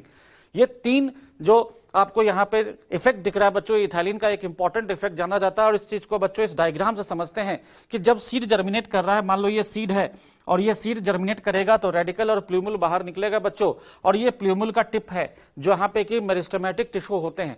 कभी कभी होता है क्या है बच्चों, सॉइल से जब ये बाहर आना होता है तो मान लो कोई ऑब्स्टेकल है, कोई पत्थर है या कोई ऐसा स्ट्रक्चर है जो कि बहुत हार्ड है, और अगर वो टकरा गया उससे तो हम कहेंगे कि वो डैमेज हो सकता है, मेरिस्टेमेटिक टिश्यू डैमेज हो सकता है। तो यहां पे इंपॉर्टेंट रोल प्ले करता है बच्चों इथाइलिन। कैसे समझना है कि ये अगर ऑब्स्टेकल है, कोई पत्थर है या कोई हार्ड स्ट्रक्चर है, तो वो क्या करेगा, इथाइलिन क्या करेगा, यहां पे सबसे पहले इसमें एपिकल हुक का फॉर्मेशन करवाएगा, मतलब ये इसको बेंड करवा देगा। देखो बच्चों ये टिप पहले स्ट्रेट था, ये क्या हो गई, बेंडिंग हो गई। तो यहां पे एक हुक लाइक स्ट्रक्चर जो बना है, ये एरिया जो हुक लाइक स्ट्रक्चर बना है बच्चों, इसी को नाम देते हैं हम लोग एपिकल हुक। तो एपिकल हुक का फॉर्मेशन करवाएगा, पहला काम है। और इसके साथ साथ इसमें ये जो मेन एक्सिस है बच्चों, इसमें भी आपको स्वेलिंग देखने को मिलेगा। तो एपिकल हुक फॉर्मेशन के साथ साथ वो क्या कर रहा है, स्वेलिंग ऑफ एक्सिस। ये जो मेन एक्सिस होता है बच्चों, ये प्लूमुल का, उस मेन एक्सिस को क्या करेगा, स्वेल करवाएगा, ताकि रिजिडिटी आ जाए, ताकि वो ऑब्स्टेकल को हटाकर या ऑब्स्टेकल के आसपास से कहीं बाहर निकल सकता है। तो देखो यहां पे साथ साथ ये हॉरिजॉन्टल ग्रोथ भी करना शुरू कर देता है बच्चों। ये स्ट्रेट जाना था, इस तरह से स्ट्रेट जाना था इसको, लेकिन इसने अब अपने आप को डाइवर्ट किया, और डाइवर्ट करते करते ये इस एरिया से बाहर निकलेगा, सॉइल से बाहर बच्चों। तो हॉरिजॉन्टल ग्रोथ इस दौरान अगर सीड को करना पड़ा गया, यहाँ पे प्लूमुल को करना पड़ेगा बच्चों, तो भी ये करेगा। और ये तीनों रिस्पॉन्स इथाइलिन के कारण देखने को मिलता है। पहला आप देख सकते हो hook, apical hook formation, apical hook formation करवाता है ताकि इसके मेरिस्टेमेटिक टिश्यू डैमेज ना हो उस ऑब्स्टेकल के कारण। दूसरा स्वेलिंग ऑफ एक्सिस भी देखने को मिलेगा, मेन एक्सिस में स्वेलिंग ताकि रिजिडिटी आ जाए। और तीसरा है हॉरिजॉन्टल ग्रोथ की, ऑब्स्टेकल से दूर होकर वो सॉइल से बाहर निकल जाए ताकि उसके मेरिस्टेमेटिक टिश्यू डैमेज ना हो और शूट टिप उसका बच्चों मेंटेन रहे। तो ये तो बात हो गई बच्चों फिजियोलॉजिकल इफेक्ट ऑफ इथाइलिन की। नेक्स्ट है बच्चों एब्सिसिक एसिड। एब्सिसिक एसिड के सबसे पहले बच्चों डिस्कवरी की बात करते हैं। डिस्कवरी कैसे हुआ है बच्चों, तो ड्यूरिंग मिड 1960s के दौरान 3 इंडिपेंडेंट रिसर्चर, 3 अलग अलग साइंटिस्ट ने रिपोर्ट किया और प्यूरिफाई किया एक ऐसे केमिकल को, जो कि 3 डिफरेंट काइंड के केमिकल उन्होंने आइसोलेट किए और प्यूरिफाई करके दिखाया। एक का नाम उन्होंने दिया इनहिबिटर बी, दूसरे का नाम एब्सिसन 2 और तीसरे का नाम डॉर्मिन। मतलब 3 अलग अलग साइंटिस्ट ने अलग अलग प्लांट्स पे रिसर्च करके 3 अलग अलग केमिकल को प्यूरिफाई किया। एक का नाम उन्होंने दिया, एक साइंटिस्ट ने नाम दिया उसका इनहिबिटर बी, दूसरे साइंटिस्ट ने नाम दिया उसका एब्सिसन 2 और तीसरे ने नाम दिया डॉर्मिन। और तीनों साइंटिस्ट ये सोच रहे थे, जो कि अलग अलग कंट्री के थे बच्चों, तीनों साइंटिस्ट ये सोच रहे थे कि उन्होंने एक बिल्कुल नया केमिकल का डिस्कवरी किया है, नए केमिकल को प्यूरिफाई किया है। लेकिन पता चला कि वो तीनों का केमिकल नेचर क्या था बच्चों, सेम था। तो later all the 3 were prove to be chemically identical. तो ये तीनों जो हार्मोन आइसोलेट हुए थे, ये तीनों का केमिकल नेचर सेम था और उसका नाम दे दिया गया बच्चों एक कॉमन नेम एब्सिसिक एसिड। क्योंकि ये एसिडिक नेचर का होता है ये हार्मोन बच्चों, इसलिए इसका नाम दिया गया एब्सिसिक एसिड। तो डिस्कवरी 3 अलग अलग साइंटिस्ट ने 3 अलग अलग प्लांट पे वर्क करके किया था बच्चों, लेकिन तीनों का केमिकल नेचर सेम होने के कारण इसका कॉमन नाम दिया गया, जिसका नाम दिया गया बच्चों एब्सिसिक एसिड। अब बच्चों इसके कुछ कैरेक्टरिस्टिक के बारे में बात करते हैं। एब्सिसिक एसिड वॉज डिस्कवर्ड, किस लिए डिस्कवर्ड हुआ था, क्योंकि इसका रोल रेगुलेट करने में हो रहा था बच्चों, किस चीज को, एब्सिशन को और डॉर्मेंसी को। एब्सिशन क्या होता है बच्चों, तो किसी प्लांट पार्ट का उस प्लांट से टूटकर अलग होने के प्रोसेस को नाम देते हैं एब्सिशन। ये सेनेसेंस के दौरान देखने को मिलता है बच्चों। सेनेसेंस मतलब एजिंग के दौरान जब मैच्योर हो चुका है उसके बाद एब्सिशन की प्रोसेस शुरुआत हो जाती है। और साथ साथ डॉर्मेंसी, तो बच्चों डॉर्मेंसी का मतलब होता है अनेबल टू जर्मिनेट, जर्मिनेट नहीं होना, वो कह सकते हैं एक डॉर्मेंट स्टेज होता है बच्चों, उसको इंड्यूस करवाता है कौन, एब्सिसिक एसिड। इसलिए कहते हैं सीड में हम देखने को मिलता है आसानी से, तो इसे हम कहते हैं सीड डॉर्मेंसी। तो डॉर्मेंसी को प्रमोट करता है, बड में भी डॉर्मेंसी आती है बच्चों। इसके साथ साथ ये हम कह सकते हैं कि बच्चों ये एक जनरल प्लांट ग्रोथ इनहिबिटर के रूप में जाना जाता है। तो ग्रोथ इनहिबिटर है और ये जनरली देखा जाता है कि ये प्लांट मेटाबॉलिज्म का क्या होता है, इनहिबिटर होता है एब्सिसिक एसिड। ये मेनली सिंथेसाइज कहां होता है बच्चों, तो ये मेनली सिंथेसाइज होता है सेनेसेंट ऑर्गन और ओल्ड लीव्स में। तो जो सेनेसेंट ऑर्गन है, जो मैच्योरिटी के बाद अगर सेनेसेंस में गए हैं तो वहां पे ये सिंथेसाइज होगा, और साथ साथ ओल्ड लीफ जो पुराने लीफ है बच्चों उनमें सिंथेसाइज होता है। एब्सिसिक एसिड को हम एक और नाम से जानते हैं बच्चों, जिसे नाम देते हैं स्ट्रेस हार्मोन। ये स्ट्रेस हार्मोन कहलाता है क्योंकि प्लांट जब भी किसी कारण से स्ट्रेस हो, चाहे वो बायोटिक हो, बायोटिक मतलब बैक्टीरियल, फंजाई, किसी भी वायरल इंफेक्शन हो, या एबायोटिक टेम्परेचर, पीएच, कुछ भी इस तरह का चेंज आता है बच्चों, तो प्लांट को स्ट्रेस आता है और उस कंडीशन में एब्सिसिक एसिड उसको मदद करता है। तो इसलिए कहते हैं कि ये स्ट्रेस हार्मोन है। तो इसका एक एग्जांपल समझते हैं बच्चों कि स्ट्रेस हार्मोन क्यों कहते हैं, because it protects plants from adverse condition, adverse condition से प्रोटेक्ट करता है। इसका एग्जांपल क्या है, एग्जाम्पल लेते हैं वाटर स्ट्रेस, ये पानी की कमी। अगर प्लांट को पानी की कमी हो गई तो ये क्या करेगा बच्चों, क्लोजर ऑफ स्टोमेटा को इंड्यूस करेगा। तो abscisic acid closure of stomata को इंड्यूस कर देता है।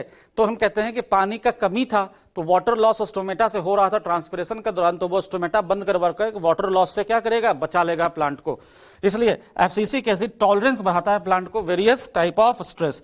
तो अगर अलग अलग तरह के स्ट्रेस हैं तो उस दौरान वो प्लांट उस स्ट्रेस को टॉलरेट कर सके, इसकी कैपेसिटी कौन दे पाता है प्लांट को, एब्सिसिक एसिड। इसलिए बच्चों इसका नाम स्ट्रेस हार्मोन कहते हैं।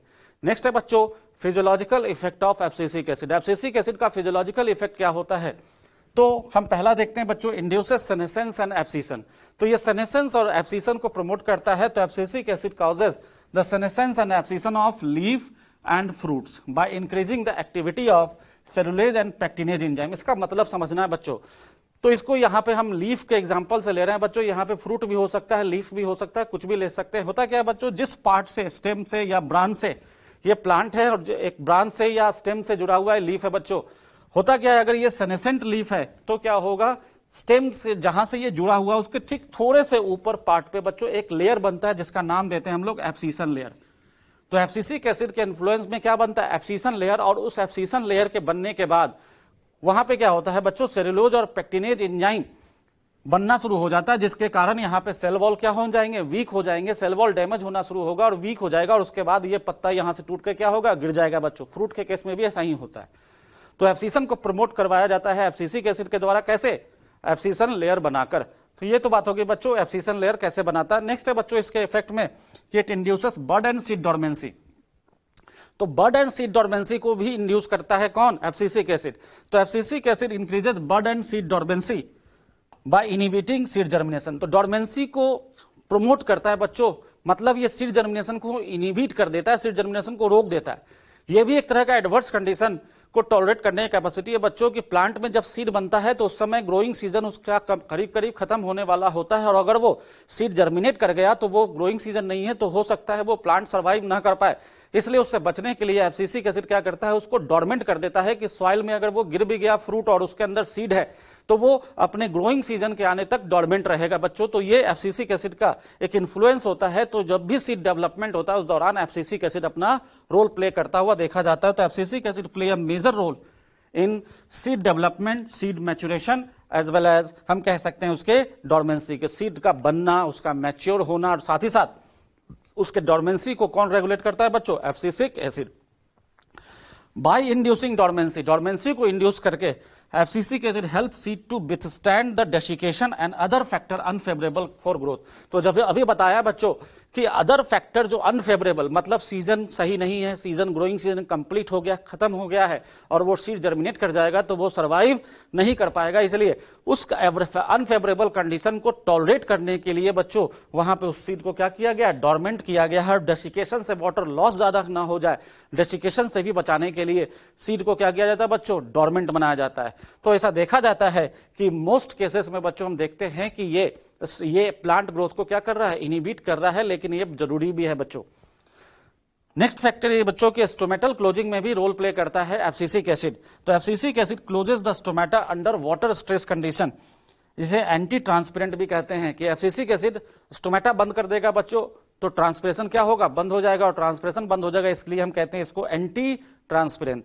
तो in most situation abscisic acid act as antagonist to gibberellic acid. तो बच्चों जिब्रेलिक एसिड और एब्सिसिक एसिड को एक दूसरे का एंटागोनिस्ट क्यों मानते हैं, इसका कारण है बच्चों कि दोनों का फिजियोलॉजिकल इफेक्ट एक दूसरे के क्या होता है बच्चों, अपोजिट होता है, बिल्कुल एक दूसरे से अलग होता है। कैसे, इसका एग्जांपल ले बच्चों कि जिब्रेलिक एसिड क्या करता है, सीड जर्मिनेशन को प्रमोट करता है, लेकिन जो एब्सिसिक एसिड है वो सीड को डोरमेंसी करवाता है, मतलब जर्मिनेशन को इनहिबिट करता है। अगर बात करें जिब्रेलिक एसिड की, जिब्रेलिक एसिड क्या करता है, सेनेसेंस को डिले करता है, लेकिन एब्सिसिक एसिड सेनेसेंस को क्या करता है, प्रमोट करता है बच्चों। तो इस तरह से हम कह सकते हैं कि एक दूसरे के अपोजिट फंक्शन कर रहा है दोनों, इसलिए एक दूसरे को बच्चों हम क्या मानते हैं एक दूसरे का, ये जिब्रेलिक एसिड और एब्सिसिक एसिड को एंटागोनिस्ट। बच्चों बात करते हैं फोटोपीरियोडिज्म। तो फोटोपीरियोडिज्म में देखा जाता है बच्चों की flowering in plants, flowering in certain plants depend not only on combination of light and dark exposure but also on their relative duration। बच्चों प्लांट्स में फ्लावरिंग, कुछ प्लांट्स में देखा जाता है कि फ्लावरिंग केवल लाइट और डार्क के ऊपर ही डिपेंड नहीं करता, उसके रिलेटिव ड्यूरेशन के ऊपर डिपेंड करता है। मतलब एक पर्टिकुलर ड्यूरेशन का लाइट चाहिए और पर्टिकुलर ड्यूरेशन का डार्क भी इंपॉर्टेंट होता है प्लांट के फ्लावरिंग के लिए। तो बच्चों यही रिस्पॉन्स जो होता है प्लांट में कि periods of day and light is termed as photoperiodism, कि कितना पीरियड लाइट का चाहिए और कितना पीरियड डार्क का चाहिए, उसी को हम नाम देते हैं बच्चों फोटो पीरियडिज्म। और इस फोटो पीरियडिज्म के कॉन्सेप्ट को बताने वाले साइंटिस्ट है बच्चों गार्नर एंड एलार्ट ने सबसे पहले इसको बताया था। और उन्होंने एक्सपेरिमेंट किया था बच्चों टोबैको प्लांट के म्यूटेंट वैरायटी पे जिसका नाम था मेरीलैंड ममोथ, और सोयाबीन के वैरायटी पे जिसका नाम है बच्चों बायोलॉक्सी सोयाबीन। तो इसके ऊपर रिसर्च करके डिस्कवर किया था बच्चों, इस फोटो पीरियडिज्म के कॉन्सेप्ट को प्रपोज किया था। और उन्होंने अपने वर्क के आधार पे प्लांट्स को 3 ग्रुप में बांटा है बच्चों इसी फोटो पीरियडिज्म के कॉन्सेप्ट के आधार पे। तो on the basis of their work they classified plant into 3 groups. पहला है बच्चों लॉन्ग डे प्लांट, जिसे शॉर्ट में हम लोग LDP भी कहते हैं, या इन्हें हम शॉर्ट नाइट प्लांट भी नाम देते हैं। दूसरा ग्रुप है बच्चों शॉर्ट डे प्लांट, जिसे शॉर्ट में SDP भी कहा जाता है, और इसे हम लोग लॉन्ग नाइट प्लांट्स भी कहते हैं। और तीसरा है बच्चों डे न्यूट्रल प्लांट, जिसे शॉर्ट में DNP भी कहते हैं। तो बच्चों ये क्या है, इस चीज को हम लोग इस डायग्राम से समझते हैं।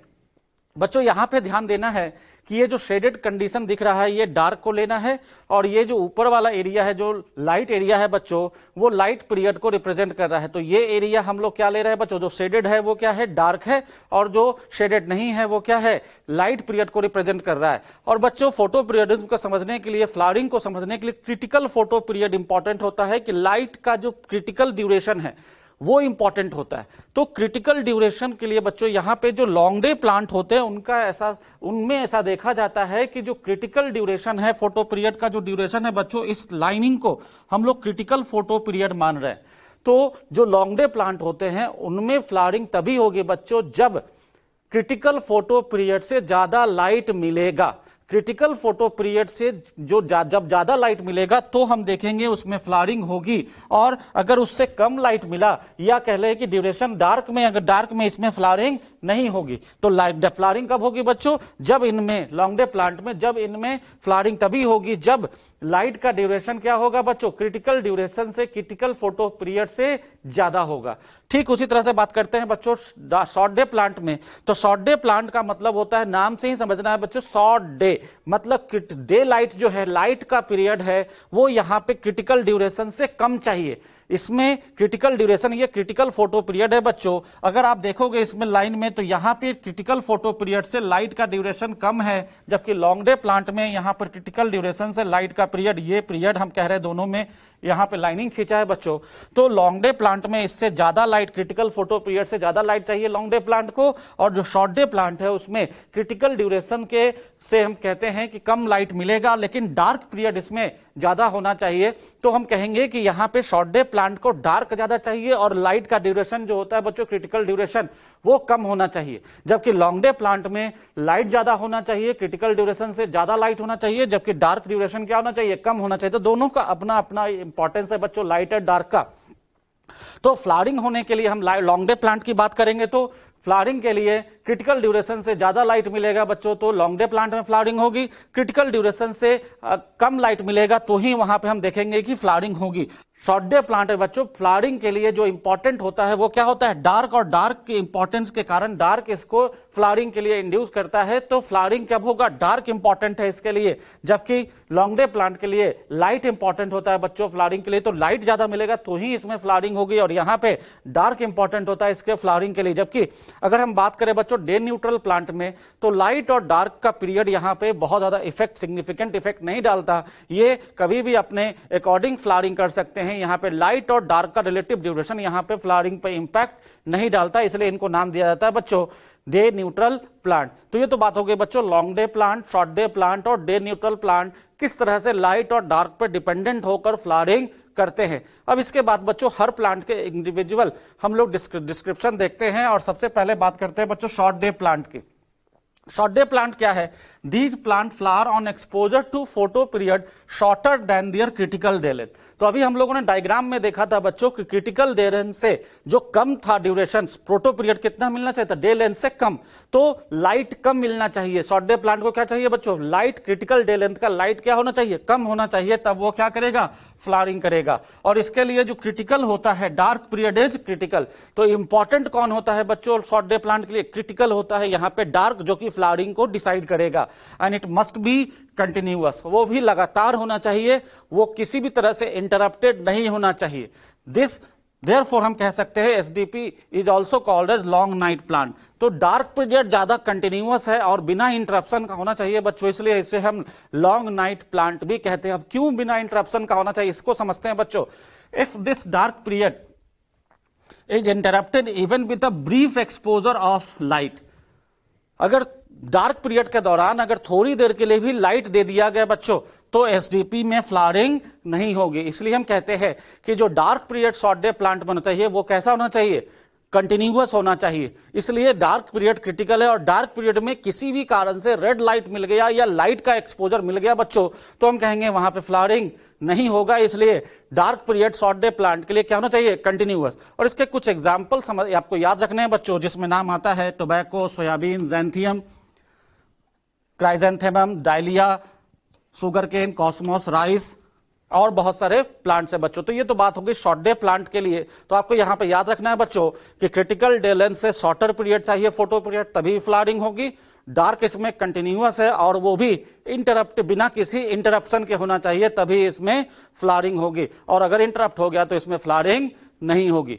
नेक्स्ट है बच्चों लॉन्ग डे प्लांट। तो ये प्लांट फ्लावरिंग कब करते हैं बच्चों, तो these plant flower when they are expose to photoperiod longer than their critical day length. तो क्रिटिकल डे लेंथ से ज्यादा लाइट मिलेगा, फोटो पीरियड ज्यादा मिलेगा, तो ही हम कहेंगे कि यहां फ्लावरिंग होगी लॉन्ग डे प्लांट्स में। और इनके लिए जो होता है बच्चों की जो लाइट जो होता है, brief exposure of light in the dark period stimulates flowering. तो ये देखो बच्चों शॉर्ट डे प्लांट से थोड़ा अलग है। शॉर्ट डे प्लांट के डार्क पीरियड में अगर लाइट मिल रहा था तो वहां फ्लावरिंग नहीं हो रही थी, लेकिन यहां पे आप ध्यान देना, तो यहां पे है कि brief exposure to light in the dark period. तो डार्क पीरियड में अगर इनको लाइट का एक्सपोजर मिला, थोड़ा भी एक्सपोजर मिल जाएगा, तो ये फ्लावरिंग करेंगे। तो लॉन्ग डे प्लांट डार्क में लाइट मिलने के कारण फ्लावरिंग कर सकते हैं यहां पे। और इनके लिए जो क्रिटिकल होता है बच्चों, क्या होता है, लाइट। तो लाइट इंपॉर्टेंट है और लाइट के कारण ही इसमें हम कहेंगे कि फ्लावरिंग होगा। तो लाइट ड्यूरेशन, इसमें लाइट जो होता है बच्चों, इसके लिए क्रिटिकल होता है। शॉर्ट डे प्लांट के लिए डार्क क्रिटिकल होता है।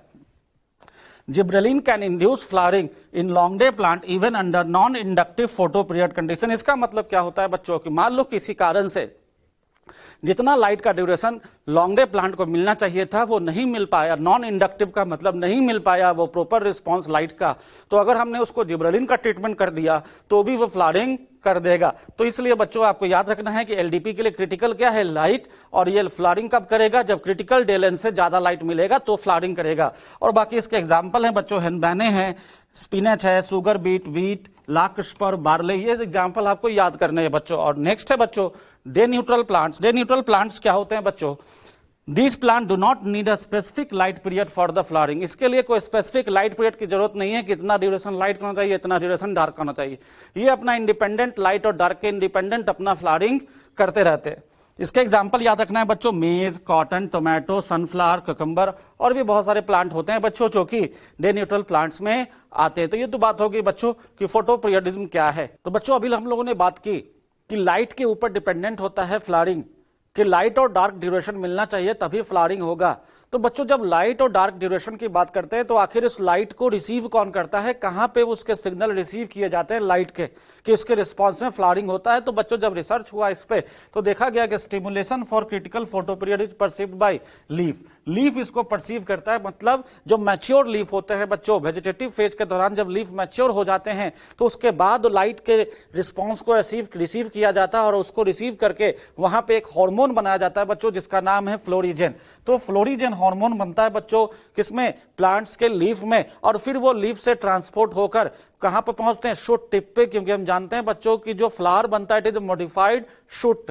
तो फ्लावरिंग का इंडक्शन शूट टिप पे होता है बच्चों, लेकिन उसके लिए लाइट जो रिसीव करने का काम होता है वो कौन करता है? लीफ। इस चीज को बच्चों एक डायग्राम से समझते हैं कि ये जो वेजिटेटिव एपेक्स है, यहाँ पे इनिशियल वेजिटेटिव फेज जब कंप्लीट होने वाला होता है तो वेजिटेटिव टिप जो बनता है बच्चों, और यहाँ पे लीफ, ये सब क्या हो चुका है? मैच्योर कर चुका है ये लीफ। और जब लाइट को रिसीव करेगा बच्चों तो इस लीफ में क्या होगा? ये लाइट रिसीव कर रहा है और लीफ में क्या बना? एक हार्मोन बना बच्चों जिसका नाम है फ्लोरिजेन। अब ये फ्लोरिजेन लीफ से मूव करके कहां पहुंच रहा है? शूट टिप पे। तो जो शूट टिप है बच्चों, पहले ये वेजिटेटिव शूट टिप था, वेजिटेटिव टिप था, लेकिन जब फ्लोरिजेन आएगा बच्चों तो इसको मॉडिफाई करके रिप्रोडक्टिव टिप में कन्वर्ट कर देगा, रिप्रोडक्टिव एपेक्स में कन्वर्ट करेगा, और यही फिर बाद में आगे चल के मॉडिफाई होकर क्या बनाएगा बच्चों? फ्लावर।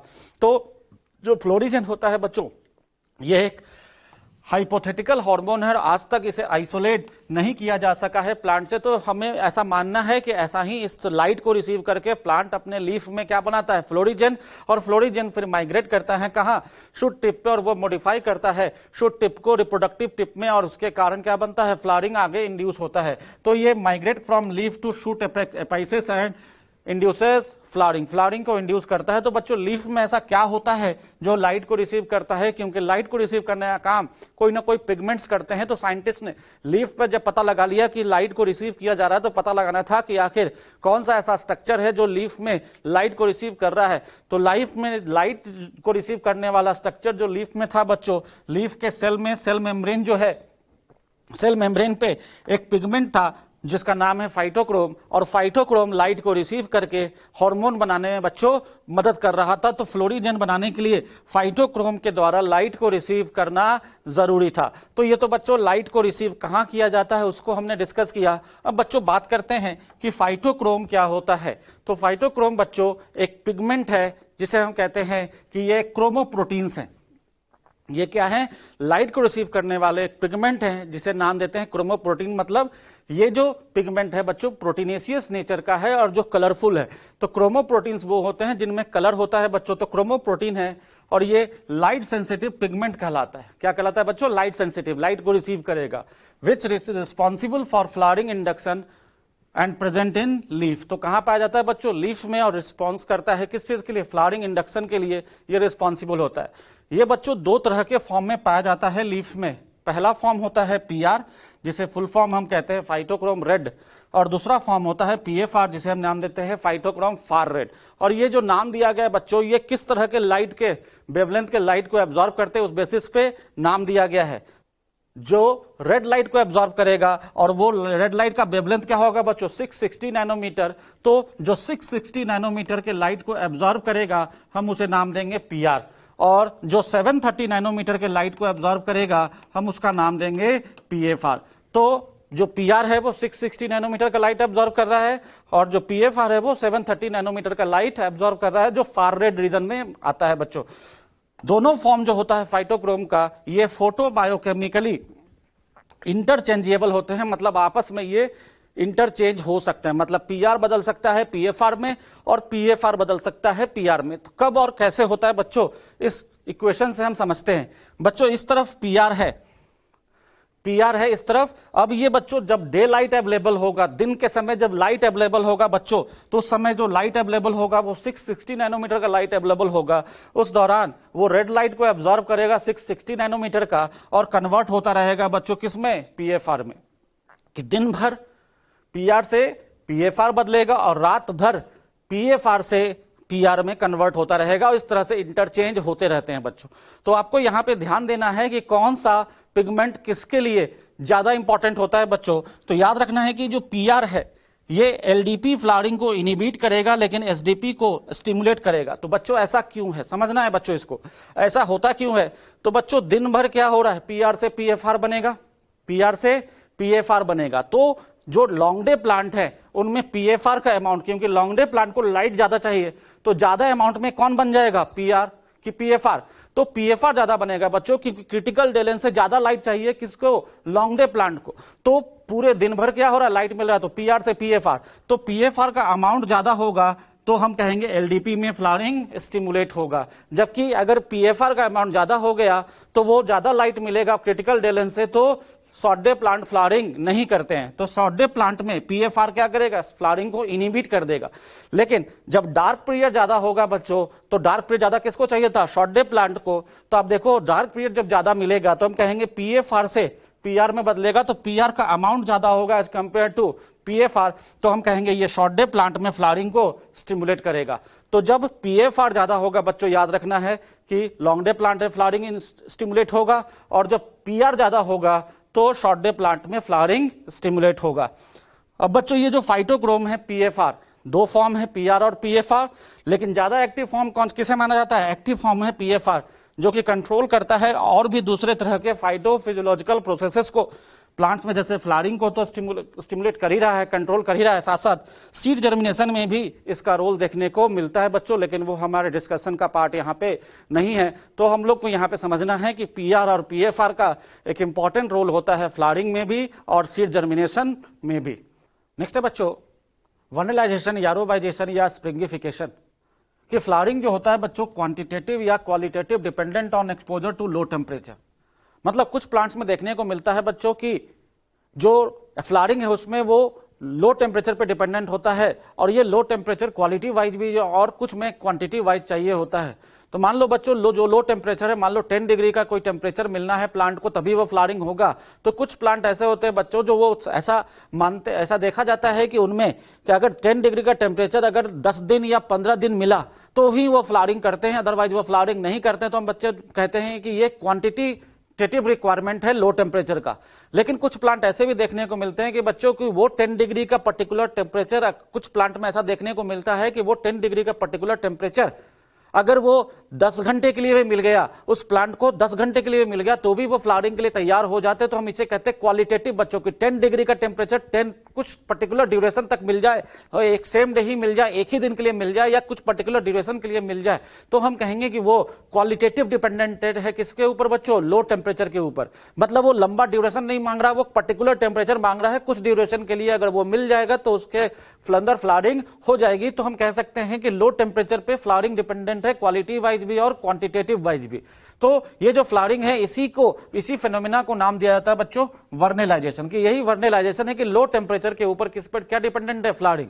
वर्नलाइजेशन को हम कैसे डिफाइन कर सकते हैं, तो vernalization refers to the promotion of flowering by period of low temperature, कि लो टेम्परेचर के ऊपर जो हम कहते हैं फ्लावरिंग जो प्रमोट हो रहा है प्लांट्स में, उसी को हम नाम देते हैं बच्चों वर्नलाइजेशन। तो वर्नलाइजेशन के दौरान जो लो टेम्परेचर मिल रहा है बच्चों, ये प्लांट्स में करता क्या है, तो ऐसा देखने को मिलता है कि बच्चों लो टेम्परेचर के इंडक्शन से, अगर प्लांट को लो टेम्परेचर का प्रॉपर इंडक्शन मिल गया तो एक हाइपोथेटिकल हार्मोनल सब्सटेंस बनता है बच्चों जिसका नाम है वर्नलिन। तो लेकिन ये हाइपोथेटिकल है, इसका मतलब आज तक ये प्लांट से आइसोलेट नहीं हुआ है। में तो बच्चों होता क्या है इस वर्नलाइजेशन से प्लांट में, उस चीज को बच्चों इस फ्लो चार्ट से समझते हैं। कि मान लो कोई नॉर्मल प्लांट है जिसका कि लाइफ स्पैन है बच्चों कि यहाँ पे सीड जर्मिनेशन शुरू हुआ और यहाँ पे उसका सेनेसेंट फेज के बाद डेथ आ रहा है बच्चों। तो हम कह रहे हैं कि यहाँ पे जब वो सीड जर्मिनेशन करेगा तो एक पर्टिकुलर ड्यूरेशन तक हम कह रहे हैं कि ये इसका वेजिटेटिव फेज है। वेजिटेटिव फेज के बाद जब रिप्रोडक्टिव मैच्योरिटी आएगी, मैच्योरिटी फेज आएगा बच्चों, तो वहां पे वो फ्लावरिंग करता है। तो हम कहेंगे जब से फ्लावरिंग किया और जब तक फ्लावरिंग करेगा हम कहेंगे कि वो रिप्रोडक्टिव फेज में आएगा, और रिप्रोडक्टिव फेज में रहेगा बच्चों तो वो फ्लावरिंग, फ्रूटिंग, सीड फॉर्मेशन सब करता है, और फिर सेनेसेंट फेज आएगा और फिर डेथ हो जाएगा बच्चों। तो एक नॉर्मल लाइफ स्पान किसी प्लांट का चलता है। तो होता क्या है प्लांट्स में बच्चों की जो वेजिटेटिव फेज है उनमें देखा जाता है कि बहुत लंबे ड्यूरेशन तक वो वेजिटेटिव फेज में ही रहता है, रूट, स्टेम और लीफ बनाता रहता है और फ्लावर अपीयर नहीं हो पाता। तो मान लो कोई एनुअल प्लांट है बच्चों जिसके पास 6 से 8 महीने का ग्रोइंग सीजन है, और 6 से 8 महीने में अगर वो 3 से 4 महीना वेजिटेटिव फेज में ही गुजार दिया तो जो उसके बाद जो टाइम बचा वो बहुत कम समय बचता है बच्चों। ग्रोइंग सीजन करीब करीब खत्म होने वाला होता है, तब वो हम कहते हैं कि फ्लावरिंग करेगा। और अगर ऐसा हुआ तो फिर फ्लावरिंग अपीयर होने का ये मतलब नहीं कि प्लांट में सब कुछ तैयार हो गया है, तुरंत पॉलिनेशन होगा। फ्लावर अपीयर होने के बाद उसको मैच्योरिटी के लिए टाइम चाहिए, फिर वो मैच्योरेशन के बाद पॉलिनेशन होगा, फर्टिलाइजेशन होगा, बहुत सारे इवेंट होते हैं, तब जाकर सीड फॉर्मेशन होता है बच्चों। तो मान लो फ्लावर अपीयर हुआ और फिर ये मैच्योर कर रहा है, तो यहां तक टाइम ले लिया मैच्योरेशन में, फिर पॉलिनेशन में, तो हम कहते हैं बहुत लेट होना शुरू हो जाता है सीजन में।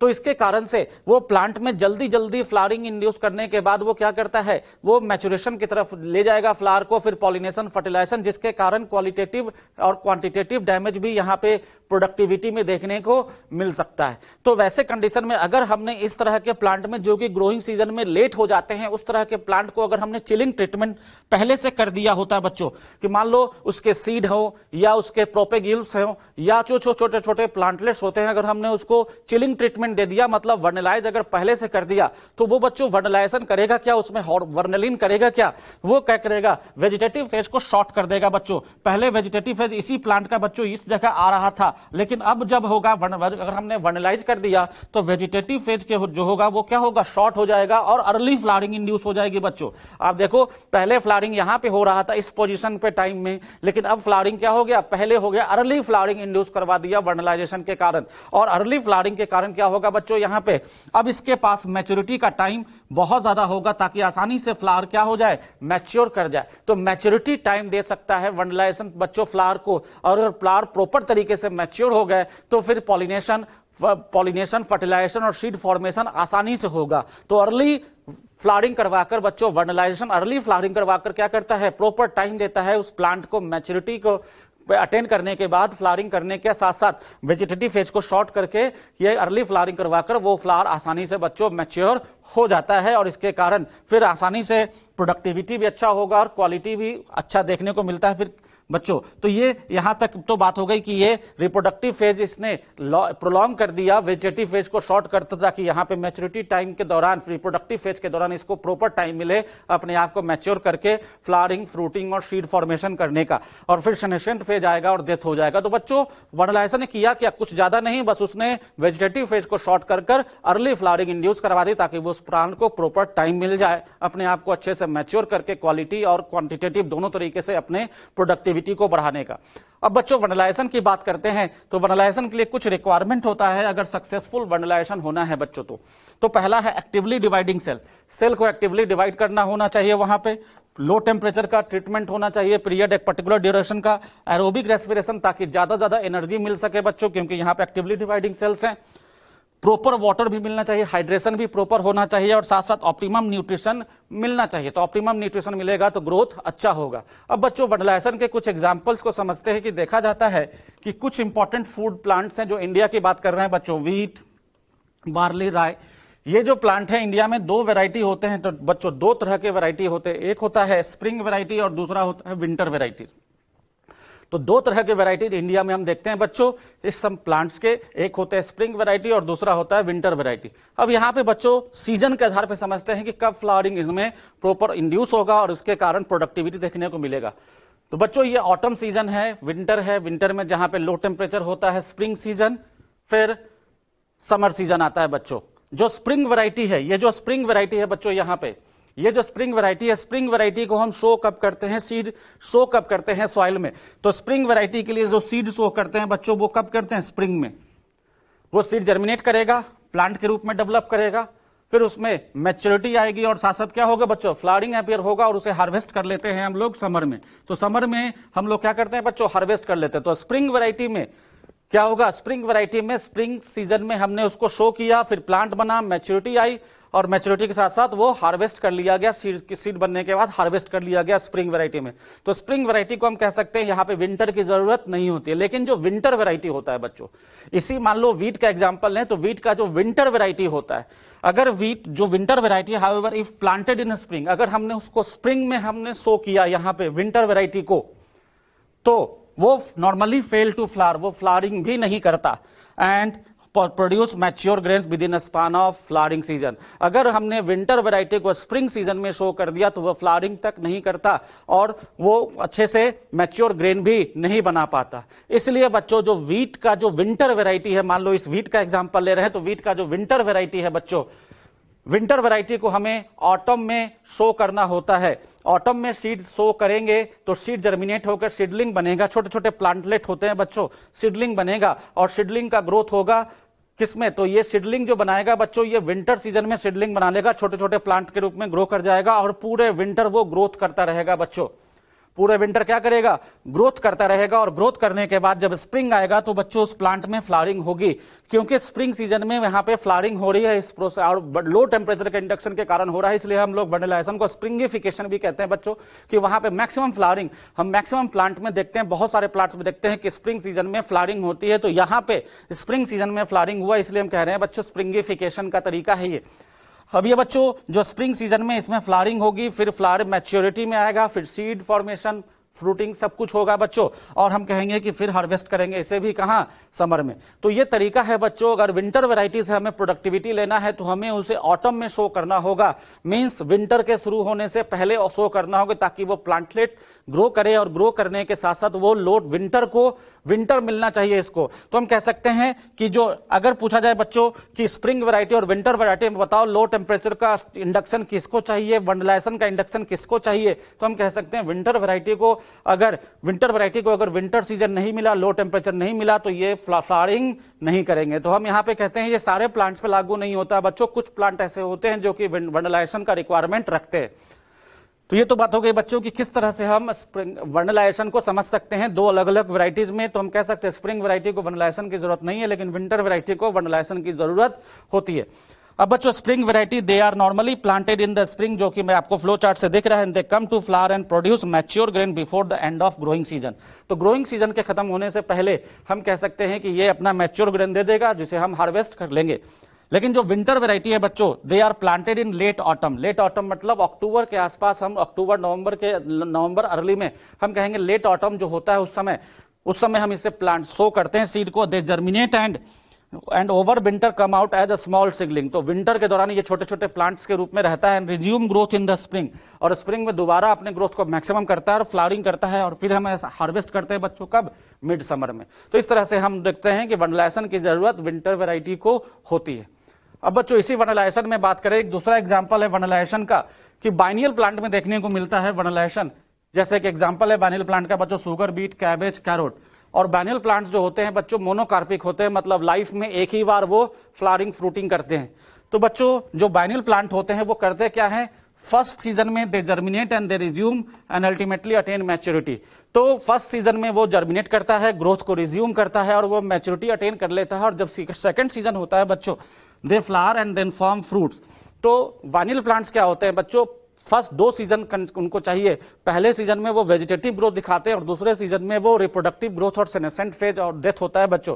तो उसके बाद सेनेसेंस होगा और वो मर जाएंगे। तो बाइनियल प्लांट्स जो होते हैं बच्चों, जो बाइनियल प्लांट्स होते हैं उनमें हम देखते हैं कि 2 सीजन में उनमें मैच्योरिटी आती है। पहले सीजन में वो क्या करेंगे बच्चों, जर्मिनेट करेंगे और वेजिटेटिव ग्रोथ दिखाएंगे, और दूसरे सीजन में वो फ्लावरिंग फ्रूटिंग करते हैं और फिर सेनेसेंट होने के बाद डेथ हो जाता है। अब बच्चों वनडलाइजेशन का सिग्निफिकेंस क्या होता है, तो एक बहुत इंपॉर्टेंट लाइन है बच्चों एनसीईआरटी में कि vernalisation prevent precocious reproductive development late in the growing season and enables the plant to have sufficient time to reach maturity. इस लाइन को समझना है बच्चों कि वनडलाइजेशन क्या कह रहा है कि प्रिवेंट्स प्रिकॉशियस रिप्रोडक्टिव डेवलपमेंट। इसका मतलब बच्चों, मान लो बच्चों कोई प्लांट है जिसका ग्रोइंग सीजन एक पर्टिकुलर ड्यूरेशन का है और वो किसी कारण से लेट हो गया फ्लावरिंग करने में, तो वनडलाइजेशन क्या करेगा बच्चों, अगर हमने उसे आर्टिफिशियल ट्रीटमेंट कर दिया और वनडलाइज कर दिया तो वो क्या करेगा, वो उसे फ्लावरिंग को डिले कर देगा और नेक्स्ट सीजन में फ्लावरिंग करवाने के लिए उसको प्रोवोक करेगा, वो इंड्यूस करेगा, जिसके कारण हम कहेंगे वहां पे कि वो अर्ली फ्लावरिंग अगले सीजन में वो क्या करेगा, फ्लावरिंग इंड्यूस करवाएगा ताकि वहां पे उसकी मैच्योरिटी आसानी से हो पाए। क्योंकि इस सीजन में बच्चों अगर वो लेट हो गया है और अगर वो फ्लावरिंग करेगा तो ड्यूरेशन है नहीं, ग्रोइंग सीजन खत्म हो जाएगा, तो वो फ्लावर अच्छे से मैच्योर नहीं कर पाएगा और वो प्रॉपर प्रोडक्टिविटी नहीं दे पाएगा। तो वैसे कंडीशन में जो प्लांट बच्चों अपने ग्रोइंग सीजन में लेट हो जाते हैं, वैसे प्लांट्स को अगर हम आर्टिफिशियल वनडलाइजेशन करवा दें तो वो क्या होगा, वहां पे प्रिकॉशियस रिप्रोडक्टिव डेवलपमेंट उसके रोक देगा बच्चों, उसका रिप्रोडक्टिव डेवलपमेंट को रोक के अगले सीजन में उसके फ्लावरिंग को इंड्यूस करवाने के लिए रखेगा। और अगले सीजन जैसे ही आएगा बच्चों ग्रोइंग सीजन उस प्लांट का, तो वो उस प्लांट को अगले सीजन में अर्ली फ्लावरिंग इंड्यूस करवाकर, उसमें फ्लावरिंग इंड्यूस करवाकर उस प्लांट को सफिशिएंट टाइम देगा कि वो मैच्योर कर सके। तो वनडलाइजेशन क्या होता है बच्चों, जो रिक्वायर्ड रिप्रोडक्टिव डेवलपमेंट होता है उसको रोकता है अगर वो सीजन में लेट हो गया है तो, ताकि वो अगले सीजन में प्रॉपर तरीके से फ्लावरिंग करे और अपने आप के रिप्रोडक्टिव मैच्योरिटी को अटेन करे। तो ये तो बात हो गई बच्चों वनडलाइजेशन क्या होता है। स्टूडेंट्स, सीड डोरमेंसी बच्चों कुछ सीड्स में देखा जाता है, there are certain seeds which fail to germinate even when external conditions are favourable. मतलब कुछ सीड्स में देखा जाता है बच्चों के एक्सटर्नल कंडीशन मतलब एटमॉस्फेरिक कंडीशन बिल्कुल फेवरेबल है, जो टेम्परेचर चाहिए, जो एटमॉस्फेरिक ह्यूमिडिटी चाहिए और दूसरे फैक्टर्स चाहिए, अगर वो सब कुछ फेवरेबल है फिर भी वो सीड फेल जर्मिनेट नहीं कर पा रहा, तो हो सकता है उसका कारण क्या है? तो उसका कारण है बच्चों डोरमेंसी। और ये डोरमेंसी एक्सटर्नल फैक्टर के कारण नहीं आता बच्चों, डोरमेंसी प्लांट के सीड के इंटरनल फैक्टर के कारण आता है कि उसके अंदर ही कोई ना कोई फैक्टर ऐसा है जो कि अनफेवरेबल हो गया है, जिस कारण से वो सीड जर्मिनेट नहीं कर रहा। तो डोरमेंसी हम कब कहेंगे बच्चों? डोरमेंसी हम तब कहते हैं जब एक्सटर्नल कंडीशन फेवरेबल होने के बावजूद भी वो सीड जर्मिनेट नहीं करता, क्योंकि उसके इंटरनल कंडीशन में ही कोई ना कोई दिक्कत है जिसके कारण वो जर्मिनेट कर नहीं पा रहा। तो such seeds are understood to be undergoing a period of dormancy and which is controlled not by the external factor. ये एक्सटर्नल फैक्टर से कंट्रोल नहीं है but by the under endogenous control or conditions within the seed itself. तो वो problem जो germinate नहीं कर पा रहा है बच्चों, उसका कारण क्या है? कि वो सीड के अंदर खुद ही है। तो बात आती है ऐसा क्या कारण हो सकता है कि वो सीड जर्मिनेट नहीं कर पा रहा है? तो उसका पहला कारण कह सकते हैं बच्चों impermeable and hard seed coat. मतलब वो सीड कोट जो है वो किसी न किसी कारण से इम्परमिएबल है, उसके अंदर पानी नहीं जा रहा, जिसके कारण वो प्रेशर लगाकर सीड कोट को तोड़ नहीं पा रहा, रप्चर नहीं कर पा रहा। ठीक उसी तरह से सीड कोट बहुत हार्ड हो चुका है, जिसके कारण है कि वो सीड कोट रप्चर नहीं हो पा रहा, जिसके कारण सीड जर्मिनेट हो पाए। दूसरा कारण कह सकते हैं प्रेजेंस ऑफ केमिकल इनहिबिटर। कुछ ऐसे केमिकल इनहिबिटर सीड के अंदर डिपॉजिट हैं जिसके कारण वो जर्मिनेट नहीं कर पा रहा, जिसमें एक बहुत ही इंपॉर्टेंट कारण होता है बच्चों एफसीसी एसिड, जो कि सीड डोरमेंसी को ही प्रमोट करता है, हम लोग पढ़ चुके हैं। फिनोलिक एसिड ये केमिकल है बच्चों जो कि ये सीड जर्मिनेट नहीं होने देता। पारास्कॉर्बिक एसिड ये भी सीड जर्मिनेट नहीं होने देता। और हो सकता है एक और कारण बच्चों की इमैच्योर इम्ब्रियो की, जो इम्ब्रियो जो भविष्य में रेडिकल और प्लूमल बनाने वाला है वही खुद मैच्योर नहीं हुआ हो कि वो जर्मिनेट करने लायक हो। तो हम कह सकते हैं इमैच्योर इम्ब्रियो भी एक कारण है सीड जर्मिनेशन के नहीं होने। नेक्स्ट है बच्चों ब्रेकिंग ऑफ सीड डोरमेंसी। तो डोरमेंसी बहुत सारे कारण हम लोगों ने डिस्कस किया जिसके कारण डोरमेंसी हो सकता है बच्चों। तो इस डोरमेंसी को खत्म कैसे कर सकते हैं? तो dormancy can be overcome through natural means and various other man-made measures.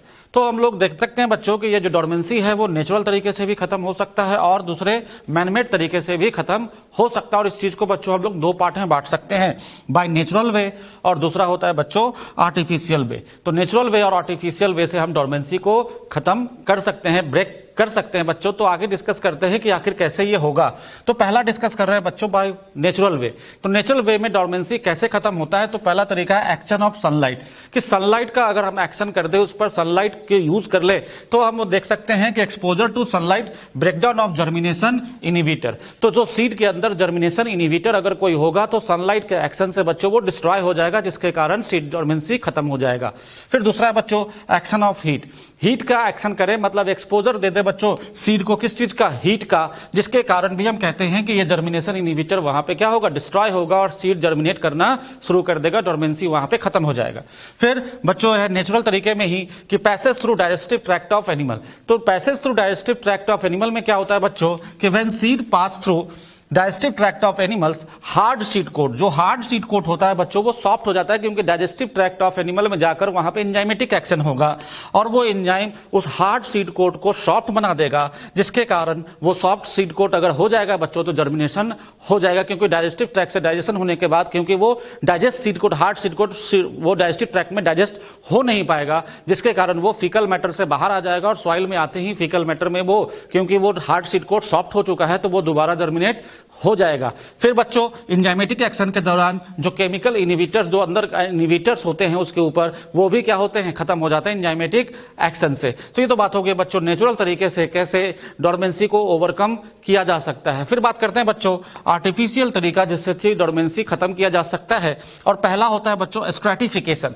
Stratification में बच्चों हम लोग कोल्ड ट्रीटमेंट देते हैं सीड को, कि कोल्ड ट्रीटमेंट दे दें, कोल्ड एक्सपोजर दे दे, कोल्ड टेम्परेचर का ट्रीटमेंट दे दे अगर हम सीड को, तो जो फिजियोलॉजिकल डोरमेंसी है बच्चों वो खत्म हो जाता है। फिजियोलॉजिकल डोरमेंसी हो सकता है बच्चों की कोई हार्मोनल हार्मोन के कारण डोरमेंसी है, अगर एफसीसिक एसिड के कारण डोरमेंसी है तो वो कोल्ड ट्रीटमेंट उसको क्या करेगा? खत्म कर देगा, जिस कारण से सीड जर्मिनेशन हो जाएगा बच्चों। तो हम कहेंगे स्ट्रैटिफिकेशन में क्या होगा? कोल्ड ट्रीटमेंट से हम उसको ठीक कर सकते हैं, स्ट्रैटिफिकेशन कोल्ड ट्रीटमेंट है। फिर दूसरा होता है बच्चों स्कैरिफिकेशन।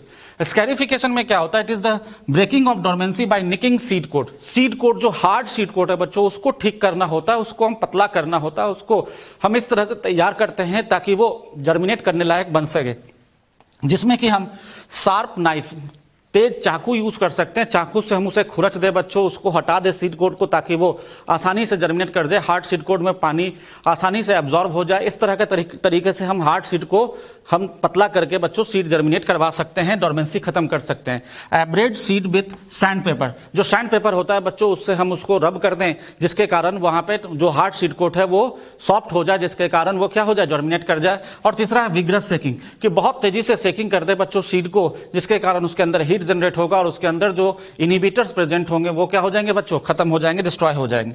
फिर अगला है बच्चों वाटर का यूज कर दें, कि ओवरनाइट हम पानी के अंदर सीड को डाल दें, जिसके कारण वो सॉफ्ट हो जाए सीड कोट। अगर हार्ड सीड कोट है तो अगर हम सोक कर रहे हैं बच्चों, ओवरनाइट सॉफ्ट कर देगा क्या, हार्ड सीड को कितने सॉफ्ट कर देगा। और अलाउ मॉइस्चर, अगर उसके अंदर सीड के अंदर क्या पहुंच जाएगा, मॉइस्चर, और मॉइस्चर के कारण वहां पे हार्ड सीड कोट सॉफ्ट हो जाएगा, फिर उसमें जर्मिनेशन आसानी से हो जाएगा बच्चों।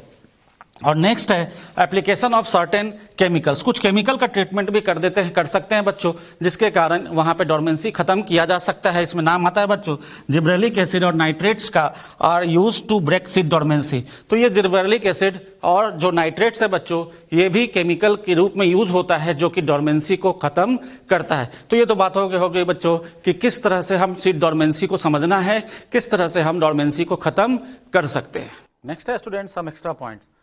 सम एक्स्ट्रा पॉइंट है बच्चों, हम लोग सबसे पहले डिस्कस कर रहे हैं एजेंट ऑरेंज को। एजेंट ऑरेंज क्या होता है बच्चों, it is a mixture of equal part of two herbicides, दो हर्बिसाइड का मिक्सचर है, एक तो 2,4-D एंड दूसरा है 2,4,5-T। इन दोनों के इक्वल पार्ट में मिक्स करते हैं बच्चों, तो एजेंट ऑरेंज कहलाता है। और ये एक तरह का हर्बिसाइड है और ये डिफोलिएंट मटेरियल है बच्चों, डिफोलिएंट केमिकल कहते हैं, मतलब लीफ को खत्म करने वाला, लीफ को रिमूव करने वाला। तो प्लांट से सारे पत्ते खत्म हो जाएंगे बच्चों, इस कारण से हम कहते हैं डिफोलिएंट मटेरियल। और इस केमिकल को बच्चों यूज किया गया था यूएस मिलिट्री के द्वारा। वियतनाम के साथ जब वॉर चल रहा था यूएस का, तो उस दौरान इस केमिकल को यूज किया गया था। 1961 से 1971 के बीच में बच्चों वॉर हुआ था और उस दौरान इस केमिकल को यूज किया था। और इस केमिकल के कारण 31,000 किलोमीटर स्क्वायर तक का जो फॉरेस्ट कवर था वो खत्म हो गया था बच्चों। This chemical eroded the forest cover of 31,000 kilometre square. तो ये समझ सकते हो बच्चों कितना खतरनाक केमिकल था इसका, और इसका नाम दिया गया था बच्चों यूएस मिलिट्री के द्वारा एजेंट ऑरेंज। ये तो बात हो गई बच्चों एजेंट ऑरेंज के बारे में। नेक्स्ट है बच्चों ऑप्टिमम कंसंट्रेशन अगर ऑक्सीजन का है, अगर हम शूट ग्रोथ की बात करते हैं तो शूट ग्रोथ में ऑप्टिमम कंसंट्रेशन कितना यूज होता है, तो 10 to 100 ppm जो ये कंसंट्रेशन है बच्चों शूट ग्रोथ के लिए इंपॉर्टेंट है। और रूट ग्रोथ के लिए अगर बात करें तो ये बहुत ही लो है, दैट इज 0.001 ppm तक हम यूज करते हैं रूट ग्रोथ के लिए बच्चों। तो शूट ग्रोथ के लिए थोड़ा ज्यादा कंसंट्रेशन हम लोग यूज करते हैं, रूट ग्रोथ के लिए कम। लेकिन अगर रूट ग्रोथ करवाना है और हाई कंसंट्रेशन का दे दिया तो रूट ग्रोथ क्या होगा बच्चों, इनिबिट हो जाएगा। तो high concentration of oxygen will inhibit root growth, तो रूट ग्रोथ को ये क्या करेगा बच्चों, इनिबिट करेगा। फिर बात करते हैं gibberellin induce flowering in long day plant. Long day plant है बच्चों, जिब्रेलिन फ्लावरिंग को इंड्यूस कर सकता है under non inductive photo period. Non inductive photo period का मतलब कि मान लो किसी कारण से किसी प्लांट को फोटो पीरियोडिक रिस्पॉन्स प्रॉपर नहीं मिला और वो फ्लावरिंग नहीं कर पा रहा, तो अगर हमने जिब्रेलिन का ट्रीटमेंट कर दिया तो वो फ्लावरिंग कर लेगा। फिर बात करते हैं जिब्रेलिन को सब्स्टिट्यूट माना जाता है बच्चों वर्नलाइजेशन का, कि वर्नलाइजेशन अगर लो टेम्परेचर का इंडक्शन प्रॉपर नहीं मिला और अगर उसकी जगह हमने जिब्रेलिन यूज कर दिया तो वो सब्स्टिट्यूट की तरह काम कर जाएगा। जिब्रेलिन को हम सब्स्टिट्यूट मानते हैं बच्चों रेड लाइट का भी for the requirement of seed germination, कि सीड जर्मिनेशन देखा गया बच्चों टोबैको और लेट्यूस प्लांट में, दैट इज सैलड में देखा जाता है कि सीड जर्मिनेशन के लिए रेड लाइट का रिक्वायरमेंट होता है और अगर वो रेड लाइट नहीं मिल पाया तो जिब्रेलिन भी उसकी जगह सब्स्टिट्यूट कर लेता है। तो ये तो बात होगी बच्चों कि क्या होता है इंपॉर्टेंस जिब्रेलिन का और क्या एक्स्ट्रा पॉइंट है। इसके बाद है बच्चों जिब्रेलिन को हम लोग मेल हार्मोन कहते हैं, क्यों, क्योंकि ये promotes formation of male flower. तो बच्चों मेल फ्लावर को प्रमोट करता है, मेल फ्लावर फॉर्मेशन को प्रमोट करता है। और हम जानते हैं कि फेमिनाइजिंग हार्मोन कौन था, इथाइलिन, और वो फीमेल हार्मोन था बच्चों इथाइलिन, और जिब्रेलिन क्या है, मेल हार्मोन है। फिर auxin, gibberellin and abscisic acid are the acidic nature, ये एसिडिक नेचर का होता है बच्चों ये तीनों। जबकि साइटोकाइनिन को हम बेसिक हार्मोन मानते हैं क्योंकि इसकी प्रॉपर्टी बेसिक नेचर का है। एडेनिन जो कि नाइट्रोजनस बेस है वहां से डिराइव हुआ है, इसलिए बेसिक नेचर मानते हैं बच्चों। और हम जानते हैं कि जितने भी 5 मेजर ग्रुप ऑफ पीजीआर है जो हार्मोन प्लांट हार्मोन है बच्चों, उन सबका डिस्कवरी कैसा था, एक्सीडेंटल, जो कि मैंने आपको बताया है। Delay of senescence mainly caused by cytokinin, senescence को जो डिले करता है उसमें हम देखते हैं कि मेनली किसके कारण होता है, साइटोकाइनिन के कारण। और बच्चों बात करते हैं low level of oxygen in leaf. Leaf में अगर ऑक्सीजन का लेवल लो है as compare to stem, stem के कंपेयर में लीफ में ऑक्सीजन का कंसंट्रेशन कम हो गया, तो ये इंडिकेशन है कि बहुत जल्दी लीफ क्या होगा, लीफ फॉल देखने को मिलेगा। तो ऑक्सीजन का कंसंट्रेशन जब तक लीफ में बना होता है स्टेम से ज्यादा, तो बच्चों ये प्री मैच्योर फॉल को बता चुका है कि प्री मैच्योर फॉल को ये रोकता है। लेकिन अगर ये कंसंट्रेशन लीफ में कम हो गया स्टेम के कंपेरिजन में, तो लीफ क्या होगा, टूट के गिरेगा, एब्सिशन होगा। फिर बच्चों for every phase of growth, differentiation and development of plant, one of other फीजियर हम देखते हैं कि वहां पे रोल प्ले करता हुआ, मतलब किसी भी फेज में हम देखेंगे बच्चों कि जो ग्रोथ है, डिफरेंशिएशन है, डेवलपमेंट है, वो प्लांट हार्मोन के द्वारा रेगुलेटेड होता है। एक हो या एक से ज्यादा हार्मोन वहां पे काम करते हुए देखे जाते हैं, और उनका जो हार्मोन्स का रोल है बच्चों वो अलग अलग तरह का देखने को मिलता है। हो सकता है ये रोल कॉम्प्लीमेंट्री हो, एक दूसरे को कॉम्प्लीमेंट करे, उन दोनों के बिना काम नहीं चले। हो सकता है कि एंटागोनिस्टिक हो, मतलब एक दूसरे के अगेंस्ट में काम करे। हो सकता है कि यह इंडिविजुअलिस्टिक हो, मतलब अकेले काम करे, कोई हार्मोन सिंगली अकेले काम कर रहा है, वो उसी कारण ग्रोथ और डेवलपमेंट प्रॉपर हो जा रहा है। और हो सकता है कि सिनर्जिस्टिक हो, मतलब दोनों मिलकर काम करे। तो सिनर्जिस्टिक का एग्जांपल हम लोग पढ़ चुके हैं बच्चों, साइटोकिनिन और ऑक्सीजन मिलता है टिश्यू कल्चर में, तभी वहां पे रूट ग्रोथ या शूट डिफरेंशिएशन हमें देखने को मिलता है। तो इस तरह से हम कह सकते हैं बच्चों कि अलग अलग तरह से हम कह सकते हैं कि ये सब कुछ इंपॉर्टेंट पॉइंट्स है जो कि आपको याद रखने हैं। तो यहां तक बच्चों plant growth and development chapter complete होता है, और इस तरह से प्लांट फिजियोलॉजी भी कंप्लीट होता है।